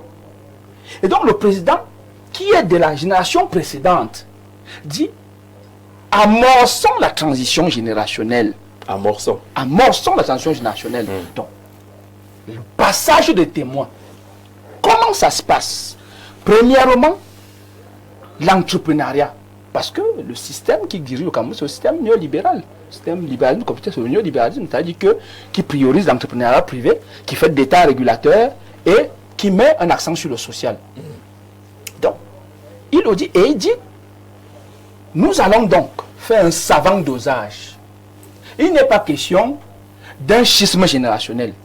Il est question d'un savant dosage avec les prorata socio-démographiques entre la précédente génération et la génération actuelle. Au niveau du gouvernement, donc des grandes sphères de décision, parce qu'il faut prendre déjà la main au niveau des directions générales et au niveau du Parlement, parce que quand on parle des législatives, il faut voir dans le Parlement, et des leviers de développement local, commune et région. Voilà ce qu'un homme sage vous dit. Et donc, qu'est-ce qu'on fait? On discute ou on le suit? Et donc, au RDPC, nous on le suit. Vous le suivez? On le suit. Vous ne dites pas que le rythme est trop lent? Nous le suivons parce que il faut bien savoir une chose. C'est amorcer la transition générationnelle la précipitation. Après 44 ans au pouvoir. Vous parlez de 44 ans. Vous parlez de 44 ans. Sans signal fort. Je vais vous dire une chose. C'est quoi le signal fort? Quel est l'âge de ce pays? L'âge de ce pays, c'est combien? C'est 63 ans. Oui. N'est-ce pas? L'âge de ce pays, c'est 63 ans. Donc c'est un pays trop jeune. Écoutez, c'est un pays. Pour déjà envisager. Oui, à l'échelle. La transition. L'âge à l'échelle d'un pays. Oui. Il y a des pays de 500 ans, 400 ans. Donc prenons les pays qui sont du même niveau que nous, qui ont eu leur indépendance en 60. Pour qu'on se comprenne. Vous voyez qu'en Afrique, il y a quand même une différence. Il n'y a pas une différence. C'est une différence d'un ou de deux chiffres, c'est tout. Alors, il faut qu'on se dise une chose. Les jeunes aujourd'hui doivent connaître la mission qui est la leur. D'attendre. Non. Ce n'est pas d'attendre. Attendre pourquoi? Jean, vous avez attendu? Vous avez attendu? Je ne sais pas, ça dépend. Non, vous n'avez pas attendu, vous êtes journaliste. Et vous participez chaque jour à faire la réputation de votre pays. Vous avez attiré l'attention de quelqu'un aujourd'hui et dit attention, il faut faire attention parce que les investisseurs nous suivent. On est des JPTE, journalistes pauvres et très endettés. Écoutez très bien. Vous faites des dettes. Écoutez, vous faites votre mission. C'est votre mission. La subvention pour votre mission est de faciliter la réputation de l'image de votre pays. Oui. Pour que ce pays-là arrive, parce que c'est une chaîne. Les ingénieurs, ceux qui font dans l'humanité, ceux qui sont des agriculteurs, c'est une chaîne, un maillon et un tout qui permettra qu'enfin nous arrivons à cela. D'accord. On a l'impression que Simon définit une jeunesse un peu pressée, trop demandeuse à la limite, qui ne s'interroge pas elle-même sur ce qu'elle fait. Ses devoirs. Oui. Qui s'interroge pas sur ses devoirs. Parce que c'est lorsqu'on a des devoirs. Parce que quand vous voulez faire une entreprise, vous faites un compte d'exploitation. D'abord les charges et ensuite les produits suivants. Mais ce que la plupart des jeunes font aujourd'hui, c'est que d'abord les produits et on verra les charges. D'accord. On a vu dans la stratégie BIA que vous avez développée suffisamment et qui ramène Rodrigue, François à baisser un peu la pression. Ne soyez pas trop pressés. Le sage, quand un sage de 93 ans parle, il faut suivre. C'est ce qu'on attend de retenir. C'est une belle officine, le RDPC. Je suis toujours très impressionné de voir, voilà, donc, comment est-ce qu'ils se débattent là pour essayer de justifier l'injustifiable. Vous ne pouvez pas dire que les jeunes sont attentistes. Et quand vous évoquez les devoirs, on a des droits aussi, voyez-vous. Vous dites qu'il faudrait que la génération actuelle œuvre à l'industrialisation de notre pays. Mais en ce moment, il faudrait qu'il y ait un capital public qui nous permette de pouvoir mettre en œuvre un certain nombre d'actions. Je prends le cas du numérique. Si nous n'avons pas une connexion de qualité aujourd'hui, comment on fait? Tandis que d'autres parlent de l'IA. Vous avez vu le président français aujourd'hui est du côté de l'Inde pour la promotion de l'intelligence artificielle. Mais nous, aujourd'hui, déjà en ville, on n'a pas une connexion de qualité. Qu'en est-il de ceux qui sont dans les zones rurales? Voyez-vous, moi, je pense que si nous voulons réellement adresser adresser les problèmes des jeunes, il faudrait que nous traitions leurs préoccupations comme étant des priorités politiques et non comme des symboles. Et cesser de, voilà, donc de mener quelques actions théâtrales là, intégrer quelques jeunes et donner l'impression que vous êtes en train d'œuvrer à notre insertion socio-professionnelle. Si nous voulons vraiment qu'il y ait un accès réel à l'emploi et à l'entrepreneuriat pour tous les jeunes, commençons par revoir ces systèmes éducatifs qui continuent de former des jeunes aujourd'hui pour un État employeur, voilà, qui aujourd'hui n'a plus les capacités d'absorption. Voyez-vous, vous avez des formations aujourd'hui qui n'ont plus de place parce que des jeunes garnis de diplômes, malheureusement, n'ont pas de place dans des entreprises aujourd'hui parce qu'ils n'ont pas de compétences à faire valoir. Donc, il y en a qui n'ont pas de compétences et qui ne savent même pas comment les grandes entreprises au Cameroun recrutent. Voilà. Donc, il faudrait donc déjà qu'au niveau scolaire et académique, qu'il y ait déjà une introduction massive du numérique. Parce qu'en 2026, aujourd'hui, malheureusement, beaucoup encore ont un déficit au niveau donc, de la maîtrise de l'outil informatique. Et nous parlons de l'école. Ceux qui sont dans les zones reculées, où il n'y a même pas souvent d'infrastructures, il n'y a même pas d'école. Moi, je vois certains villages où vous avez 3, 4, 5 salles de classe dans une même salle, voyez-vous. Vous avez des établissements... Parce qu'il y a un seul enseignant. En 2026 encore, on est encore à l'ère de l'école sous l'arbre à palabre. C'est-à-dire des gens vont s'asseoir à même le sol à ce niveau-là.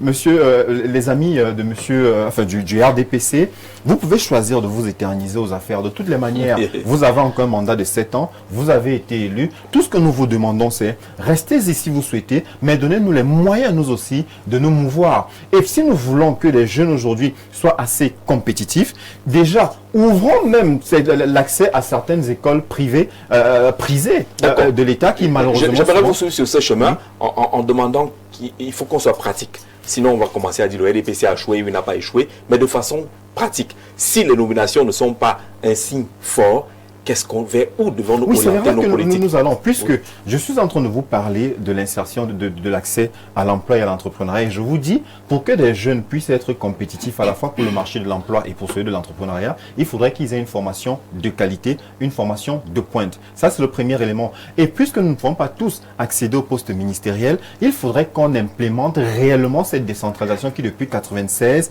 tend à réellement être appliquée sur le terrain. Beaucoup dans des zones reculées aujourd'hui, beaucoup dans des régions ont le sentiment d'être toujours administrés depuis Yaoundé, alors qu'on peut renforcer leur pouvoir pour qu'ils puissent prendre en main leur propre destin. Cela voudrait dire que même au sein des formations politiques, donc c'est le pouvoir actuellement, qu'on permette même aux jeunes d'être investis, que les plis ne viennent plus de Yaoundé, mais qu'on permette aussi aux jeunes de pouvoir s'exprimer. Et dans ce sens, pour ceux qui ne sont pas dans votre parti politique, qu'il y ait une réelle expression, enfin une liberté d'expression, qu'on permette à ces jeunes-là de pouvoir s'engager. On est dans un pays où on donne l'impression aux gens que faire la politique, c'est finir les pieds devant. Vous avez du coup beaucoup de jeunes qui se sont désengagés de la chose publique face aux répressions systématiques. C'est-à-dire, ils veulent organiser des manifestations qu'elles sont automatiquement interdites. Ils veulent se réunir, que à tout moment, ils font face à toutes sortes de répressions. Permettons donc aux jeunes, si vous ne voulez pas qu'ils aillent dans la rue, si vous ne voulez pas qu'ils aillent casser, permettez-leur donc de s'associer librement et de pouvoir exprimer leur opinion sans être inquiétés. Et puis, la corruption, comme je l'ai dit. À un moment donné, le chef de l'État dans ses discours à chaque fois dit la bonne gouvernance passe par la lutte contre la corruption. Des rapports ne peuvent pas être faits. Prend des engagements dans chacun de ses discours. Des rapports ne peuvent pas être faits par la CONAC, par la Chambre des comptes, sans que des gens derrière ne soient punis. Quel est le message que vous envoyez? Vous avez suivi le docteur tout à l'heure qui disait, parce que des gens ont pris leur téléphone et puis ont défendu la cause du chef de l'État. Aujourd'hui, ils sont en attente, c'est-à-dire ils attendent une certaine récompense. Quel est le message qu'on envoie? C'est-à-dire le critère de succès au Cameroun, c'est celui-là. Quand ce n'est le magico-anal, en fait, ce sont des allégeances, ce sont des genuflexions. Il faudrait qu'on sorte de là et qu'on réinstaure la méritocratie, que des gens puissent réussir aujourd'hui parce qu'ils le méritent. Lorsque nous parlons des plans, aujourd'hui, on a encore sorti un nouveau plan 50 milliards après le plan triennal spécial jeune. Mais à qui échoient ces financements-là? Vous avez des jeunes porteurs de projets qui malheureusement n'ont pas la porte d'accès à ces financements-là. Parce que très souvent, même lorsqu'on va vous dire oui, nous finançons 4 secteurs, l'agriculture, l'innovation technologie, l'économie numérique et l'artisanat. Des jeunes sont porteurs de projets, des projets souvent bien maturés, mais quand ils vont déposer leur dossier, malheureusement, ils vont découvrir simplement que des listes depuis le départ sont déjà choisies. Donc, qu'on permette aux jeunes porteurs de projets d'avoir accès à ces quelques financements qui ne valent d'ailleurs pas grand-chose. Parce qu'il faudrait, on va bien falloir à un moment donné qu'il y ait un audit qui soit mené. On a eu le plan triennal spécial jeune. Quel en est le bilan? Combien d'entreprises ont été créées? Combien de jeunes ont été financés? Quel a été l'impact social de ce financement-là? Voilà encore 50 milliards. Et le chef de l'État, malheureusement, a souvent là, pour vous qui dites oui, à 93 ans, on dit des choses sages. Quand on vient nous promettre 50 milliards, on a le sentiment que c'est une enveloppe qui est disponible. C'est un agent qui est là. Pourtant, demain, on nous dira que non, on n'a pas pu mobiliser ces 50 milliards-là et on viendra... Ces 50 milliards sont inscrits dans le budget. Ça veut dire qu'il est possible qu'on ne les mobilise pas. Ce n'est pas... Voilà. Et comme ils sont champions, parce qu'ils font toujours des promesses, et derrière le budget, c'est des prévisions. Non, justement, il est possible qu'on les mobilise. Vous avez parlé de planification tout à l'heure. Lorsque vous fixez des objectifs, voyez-vous, et que vous avez un calendrier, un chronogramme, un plan d'action, il faudrait à la fin dresser un bilan. Est-ce que les objectifs que nous nous sommes fixés ont été atteints? Et d'ailleurs que ces objectifs-là soient fixés dans l'autre axe, Rodrigue, l'autre axe développé par le président, c'est d'annoncer le renforcement du financement du Fonds national de l'emploi. C'est une option qui peut résoudre, entre guillemets, les problèmes des jeunes, revoir le FNE, remettre de l'argent, un peu plus d'argent à l'intérieur. Jean-Jacques, je ne crois pas aux institutions qui ne font pas de rapports et qui ne produisent pas de bilans. Moi, je ne crois pas. Peut-être que ce n'est pas vous qu'on le fait FNE, le rapport. Je vais vous indiquer quelque chose. Si le Conseil économique et social du Cameroun est fonctionnel, vous aurez des rapports disponibles et vous allez les exploiter. Alors, et le Conseil économique et social, c'est combien de membres? C'est 150 membres qui doivent être... il y en a moins de 5 aujourd'hui. Il y a même 5 aujourd'hui. On a vu 2 ou 3 au palais. Ils sont 4 ou 5 dans leur nouveau siège. Ce que je voulais vous indiquer, Jean-Jacques, si on a parlé ici une fois des lampadaires, 21 milliards. Voyez-vous, et je vous avais posé une simple question. D'où viendront les fonds? Voyez-vous, quand vous prenez un indicateur, si vous êtes économiste, je n'aime pas trop entrer sur les aspects purement techniques. Si vous prenez la posture macroéconomique d'un pays et vous prenez 21 milliards d'endettement, c'est scandaleux parce que ce n'est pas dans la posture de la productivité, ce qu'indique le président des analphabètes, c'est dans la posture de la consommation. Et là, vous êtes en train de créer un sérieux problème sur les indicateurs macroéconomiques du pays. Donc, si on entre dans ce jeu-là de planificateur, de planification de machin, de levier de gestion, vous verrez que si on commence à dérouler, ce n'est pas possible de manager le Cameroun comme il est en train de se faire en ce moment. Je prends un autre cas. Prenez le cas de 50 milliards dont parle le jeune. Mon frère Rodrigue, il n'est même plus jeune déjà, puisqu'il est au-delà de 35 ans. Alors, je vous indique là que vous prenez donc les 50 milliards. Vous m'avez posé la question d'où viendront les 50 milliards. C'est de l'argent à mobiliser. Est-ce que ça sera de l'argent pour le financement des entreprises jeunes? L'enracinement des entreprises. Je vous ai indiqué une fois que... Il y a aussi un fonds de garantie, parce que c'est ce qui manque le plus aux jeunes. Jean-Jacques Zé, où est passé la banque des PME? Pourquoi c'est au ministère, avec des amis, avec des coquins, des copains, qu'on gère ces fonds-là? Est-ce que vous vous rendez compte que nous sommes allés, si vous prenez par exemple, nous sommes allés à des travaux à l'INS, à l'Institut national de la statistique. On vous dit 40 000 entreprises ont été créées dans la région du centre. Je ne vous parle pas des régions où il y a un fort dynamisme économique. C'est-à-dire que la région de l'Ouest, la région du littoral, la région du septentrion, les régions septentrionales. Il y a plus de dynamisme économique que dans le centre. 40 000 entreprises ont été créées. 3% sont existantes. Donc vous voyez, quand vous avez ces indicateurs qui sont alarmants, il est impossible de croire. Je n'analyse pas le discours du président. Je ne suis pas érudit de la science politique. Ce que je fais, c'est que je prends des éléments factuels qu'il nous offre sur un plateau. Il nous dit il y aura une nomination, il y aura du remaniement ministériel, il y aura le renforcement de la caisse du Fonds national de l'emploi. Ce que nous indiquons ici, c'est que nous, on appelle les jeunes à plus de lucidité et de réalisme. Ils ne sont pas dans un pays qui pense qu'on va apporter des solutions miracles. Vous n'avez qu'à voir la posture du gouvernement. Je vous ai indiqué sur notre plateau que nous sommes à 8 années avec le même gouvernement. Et quand vous avez un gouvernement qui ne peut pas faire des bilans, qui ne peut pas vous permettre de cerner certains indicateurs, vous ne pouvez pas ni analyser, ni poser des jalons d'un grand espoir. Ça, c'est la première chose. La deuxième chose, c'est que si vous revenez au niveau du FNE, le monsieur qui est là-bas, est là depuis 36 ans. Mais on se serait attendu qu'au lendemain, on commençait par lui. Il fait encore quoi en poste? Kamimouté, quand vous êtes en poste depuis 36 ans, mettez n'importe quel jeune là-bas pour nous aider à avancer.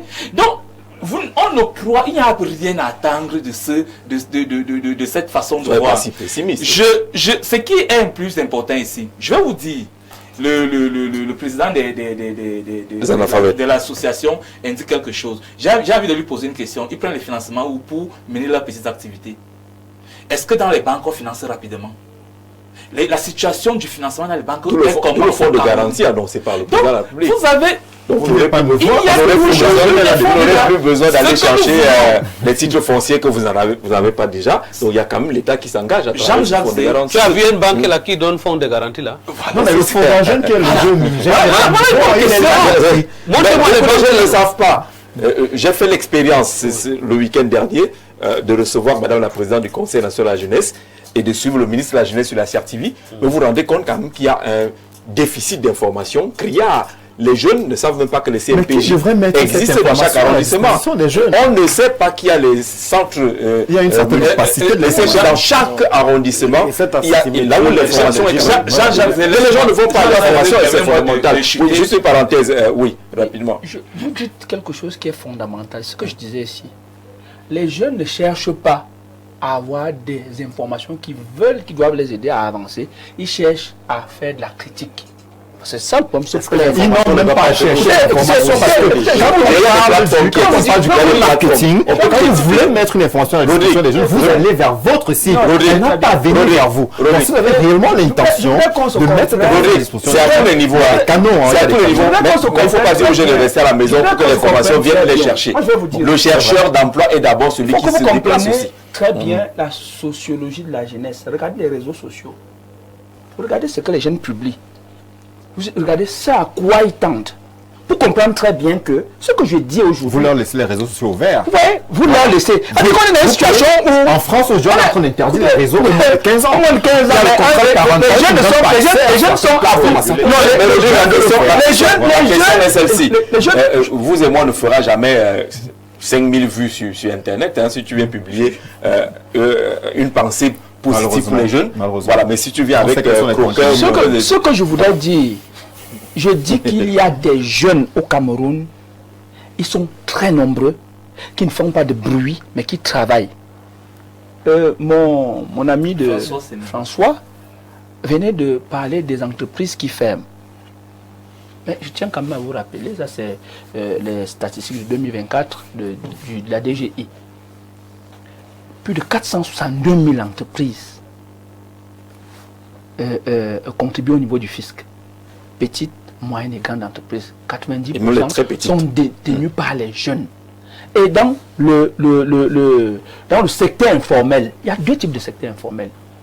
Il y a ces jeunes qui sont dans un secteur informel avec on appelle ça comment, des budgets, des fonds d'investissement, des fonds de roulement, ce qui s'appelle le capital d'investissement, qui aussi entre 15 et 30 millions de francs, mais qui préfèrent rester pour ne pas payer assez d'impôts, donc rester dans le registre de l'impôt libératoire et autres. Il y a ceux qui sont condamnés, par exemple, ceux qui ont des capitaux de 25 000 francs et autres, ainsi de suite, ainsi. Donc, pour dire que il faut arrêter de décourager les jeunes avec des discours pessimistes. Il faut aujourd'hui que les gens s'intéressent à leur mission.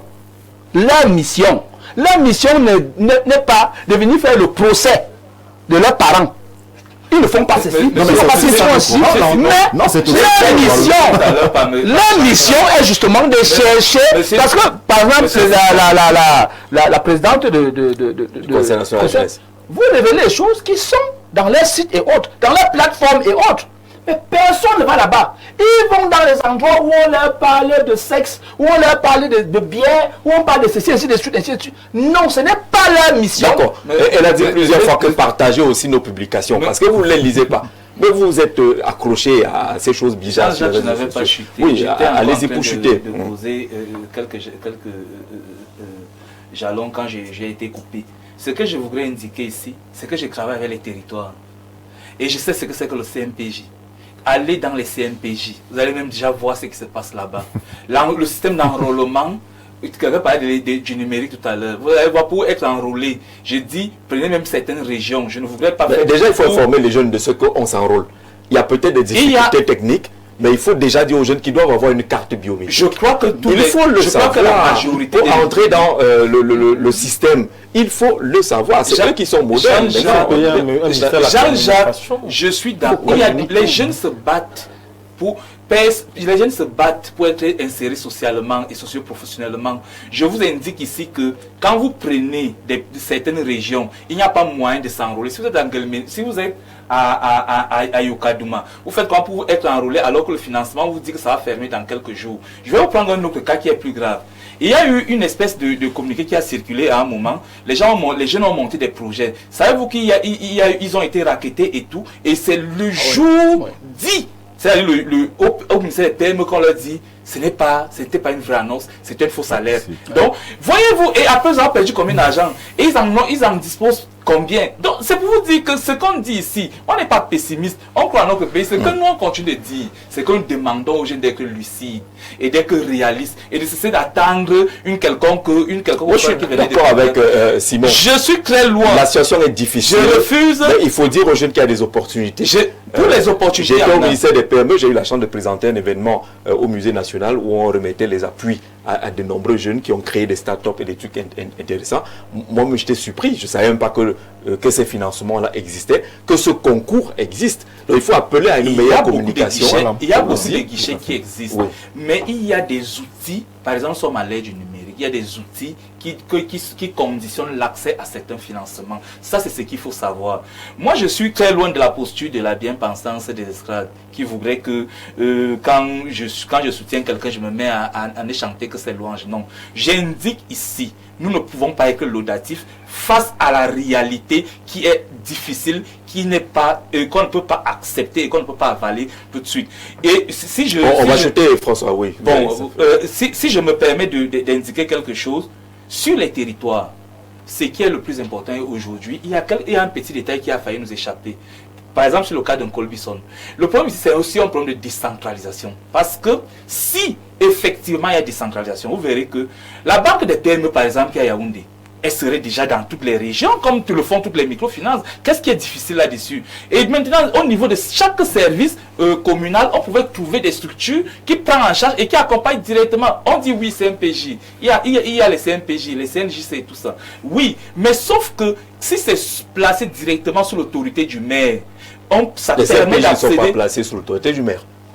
Pas directement, il y a la délégation, non, il y a un transit avec la délégation et puis oui. Maintenant le maire est quand même partie prenante pour la validation même dans certaines conditions. Si vous avez une vraie décentralisation, on ne sera plus ici pour débattre nécessairement du discours du chef de l'État. Pareil pour la prise en charge même dont on parlait en Golbison. Si vous avez une vraie cellule d'écoute dans chaque commune, Yaoundé 7 aurait déjà envoyé une équipe là-bas pour aller faire la prise en charge des cas qui sont en Colbison. Donc c'est un problème de décentralisation aussi, c'est un problème de développement par la base. On a compris, François. D'accord, bonsoir.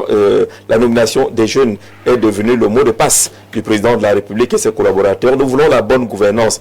Un pays où tout le monde rend des comptes. Le président avait alloué 100 milliards la dernière fois pour le plan triennal spécial jeune, un peu plus d'ailleurs. Et cette année, c'est 50 milliards. Avez-vous vu là où cet argent est passé? Tant que ce système continue d'exister, même si c'est Dieu qui descend, nous aurons toujours les mêmes problèmes. Francis, depuis Douala. Bonsoir Jean-Jacques Zé et à tout ton panel. J'ai quelques questions. Les générations sacrifiées avec quel rôle? Le combat de Bernard Zongang, paix à son âme, contre le poulet importé et apporter ses fruits, qu'on ne fasse pas de récupération. L'information aussi doit aller aux jeunes et non l'inverse. Tout le monde reçoit le discours du chef de l'État, même l'opposition, mais pour les actions, on demande aux gens de chercher. Le CFCE a longtemps communiqué partout pour encourager la création d'entreprises. Pourquoi les autres démembrements ne suivent pas? Quels organismes surveillent les processus de recrutement des entreprises pour garantir l'éthique et l'équité? Merci. Tout en disant quand même que à Yaoundé, les forums sont nombreux. Les ateliers sont nombreux également, là où l'information circule. Mais les gens attendent Yafé. côté festif déjà fait. Pour venir boire El Vino. Le Sago pour communiquer. Même combien viennent au Sago? C'est pour ça que je quand ils viennent au Sago, alors qu'ils pourraient communiquer. Quand ils viennent au Sago, quand les jeunes viennent au Sago, ils ne trouvent pas un coin de beuverie. Il n'y avait pas à boire et à manger. Ils ne reviennent plus. Or, là-bas, les ministères sont disponibles et répondent aux questions. Le gouvernement a appelé les jeunes à la 11e au musée national pour échanger avec les jeunes directement. C'est vu les clubs Mbol, les clubs moi, je prends le cas de l'hymne de cette onzaine-là que les jeunes ne connaissent pas. C'est-à-dire qu'ils chantent, ils dansent du volet. Les sons l'hymne par des échanges. Quelque part, il y a un axe d'amélioration au niveau de la communication. Il faudrait également optimiser notre communication. Nous allons aider les jeunes davantage en leur demandant d'aller chercher l'information, qu'il y a des opportunités qui existent. Ils doivent suivre leur mission. En tout cas, c'est une attitude. Le discours ne sera jamais dans le détail. Le discours n'aura pas le détail. Alors, on avance sur cette question-là. Les responsabilités sont partagées aujourd'hui. Beaucoup de jeunes se plaignent qu'il n'y a pas des relais d'information. Mais je peux vous mettre au défi, pour ceux qui ont regardé Actualité Hebdo le week-end dernier, vous trouverez qu'en termes de nombre de vues, c'est 0.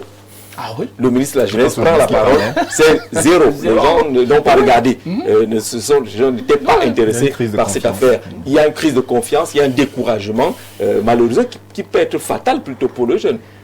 Justement, il y a ce découragement-là qui naît de ce que les jeunes ont souvent attendu des slogans annoncés en grande pompe par l'homme politique, mais qui ne sont pas toujours suivis des faits sur le terrain, sur le plan matériel. On ne peut pas mesurer l'impact des grandes annonces à l'endroit des jeunes. C'est aussi facteur de découragement parce que c'est comme faire des promesses à une jeune dame et puis qui ne sont pas suivies d'action. Et puis quand vous prenez même encore la parole, on a envie de mettre des écouteurs pour ne plus vous écouter. Je pense que le gouvernement doit davantage, d'abord sensibiliser la jeunesse, rassurer cette jeunesse qui s'est déjà découragée. Ce n'est pas parce que les jeunes sont découragés qu'on va les abandonner ou alors qu'on va les critiquer ou je sais pas, on va tirer sur eux du tout. Il faut davantage rassurer les jeunes en mettant justement, en implémentant la décentralisation en fait. Parce que vous parlez d'actualité hebdo. Est-ce que chez moi en Vengue, principalement dans mon village, est-ce que le signal est reçu? Est-ce que Inéo fait le boulot pour qu'on puisse regarder le ministre de la Jeunesse parler? Il faut déjà connaître la volonté de regarder. On sait même déjà connaître la volonté de regarder. On parle d'enrôlement ici. Quand un influenceur annonce le direct, quand un influenceur ou une influenceuse annonce son direct, regardez combien de personnes sont connectées. Il faut déjà avoir la volonté d'aller regarder. Même le direct de l'influenceur n'est pas suivi dans l'arrière-pays. Il se limite dans la région, dans le département du Foundi et peut-être du Vouri. Mais vous êtes libre pour partir relayer les informations. J'ai vu la Ferrari d'un grand joueur circuler là partout. Mais au village, on connaît la Ferrari. Cette information n'est pas arrivée malheureusement. Pour dire que la Ferrari, l'ami de François. Il n'y a pas un tri d'informations. Les jeunes ne sélectionnent pas les informations qu'ils prennent en compte ou qu'ils suivent. Il faut créer des conditions qui permettent que l'information parvienne au destinataire. Le gouvernement doit jouer son rôle. Maintenant, quand l'information me parvient, il est de ma liberté de m'y intéresser ou pas. Parce que c'est aussi de la liberté du jeune. Ce n'est pas une injonction. On n'oblige personne à écouter le discours du président de la République ou du ministre de la Jeunesse. Celui qui écoute avec attention le discours, c'est ce qu'il attend de ce discours et c'est ce qu'il va chercher, par exemple, auprès d'une institution. Maintenant, la question de la jeunesse de manière fondamentale ne réside pas toujours dans les discours, Jean-Jacques Zé. Le jeune Camerounais aujourd'hui, quand on lui propose des axes, le slogan « La terre ne trompe pas » est très porteur. Mais est-ce qu'on pense à la question de l'accès à la terre? L'agriculture, on parle du poisson, on parle de l'élevage. Oui, c'est bien beau. On pense que, Simon pense qu'on peut sortir tout à l'heure là et monter une ferme. Il faut un fonds pour le faire. Il faut aller voir un ingénieur, agronome, aller voir quelqu'un qui a fait de l'agriculture, qu'il vous fasse donc un business plan et vous dise combien il faut mobiliser pour le démarrage. Alors, mais là, il faut conseiller les gens. Donc, ne donnez pas l'impression aux jeunes qu'on peut se lever à matin. J'ai la chance d'avoir fait plus d'1 an à la Chambre d'agriculture. Combien de jeunes y viennent? Ils passent tous là devant. Hein. Quand ils viennent savoir quoi ça sert. Je ne veux pas savoir quoi ça sert, il faut y aller. Je pense même qu'on est déjà devant la chambre de la Jean-Jacques, ça c'est pratique. Vous parlez des semences, non? Vous parlez de l'agriculture, non? Oui. Je vous dis qu'en ce moment, les délégations départementales et locales du Minépia donnent des semences. Distribuent gratuitement. Vous croyez que les jeunes sont là? C'est dans les réseaux sociaux. Il faut dire de la question de l'accès à la terre. L'accès à la terre. Les semences, qu'est-ce qu'on a fait quand on n'a pas d'espace? Dans une zone de vérité, le Cameroun aujourd'hui, des 5 pays plus grands producteurs mondiaux de cacao, est le pays qui a le plus de terres libres. Ça, vous devez savoir. Ça veut dire que les prévisions mondiales montrent même que... Il faut circonscrire les terres libres et orienter les jeunes. Le problème est que vous voulez trouver des raisons aux jeunes. Essayez de circonscrire les terres libres. En fait, nous croyons que nous faisons du bien à nos cadets, mais nous ne le faisons pas. Il ne s'agit pas... Il faut être réaliste, il faut dire aux jeunes la vérité. Les jeunes aujourd'hui sont ancrés à la vie facile. Un clic et j'ai l'argent. Vous parlez de quels jeunes? D'accord. Il ne faut pas généraliser. C'est là où ça fait mal, non? Mais il faut généraliser. Mais en réalité, l'objet de l'émission, justement, c'est de ne pas prendre le cas de ceux qui font mal. Je vais vous dire que... Je vais prendre un cas de figure. Les jeunes, vous avez entendu une grande ferme de poules, quoi, c'est les petits éleveurs, les petits aviculteurs qui le font. Qui 50 poulets, qui 30 poulets, ainsi de suite, ainsi de suite. C'est ça qui a fait la révolution. La même chose avec les porcs et autres. Il faut aujourd'hui que les jeunes, une certaine catégorie de jeunes, arrêtent la vie facile. On veut rester au bureau avec des belles vestes. On croit que ces histoires, on nous bouffe les mali, quoi là. On vous dit non, donne 30 000, dans bientôt tu auras 2 millions. Si vous faites ça maintenant, Jean-Jacques, le matin vous aurez des milliards. Ça s'est déjà fait. Pourquoi? Parce que les jeunes aiment la vie facile. Quand vous montez une affaire, les économistes vont vous le dire. Vous attendez 3 ans. Donc vous allez vous battre psychologiquement, mentalement, vous devez vous préparer à ce que vous risquez de tomber, mais votre détermination va vous amener. Vous battre. Vous battre, ça veut dire qu'il y aura des difficultés. Vous battre sur une mobilisation des fonds pour l'implémentation du projet. Soyez sérieux, monsieur Méting. Je vous dis ceci, on commence une entreprise avec 50 000 francs CFA. Où mobiliser ces 50 000 pour un jeune étudiant pendant que certains ne peuvent. Je suis à l'université, certains ne peuvent. J'aimerais donc vous dire une chose. Sortons d'ici vendredi soir, samedi. Vous allez voir les cuvettes de bière. Qu'est-ce que vous racontez? Non, il faut arrêter. Il faut arrêter de caresser la jeunesse. Arrêtons de caresser un financier qui mobilise. Vraiment, c'est financier pour aussi mobiliser pour que... de sa volonté. Il y a de bons exemples. Pour ceux qui sont de développement des territoires, on le voit de plus en plus. Les communes former les jeunes agriculteurs.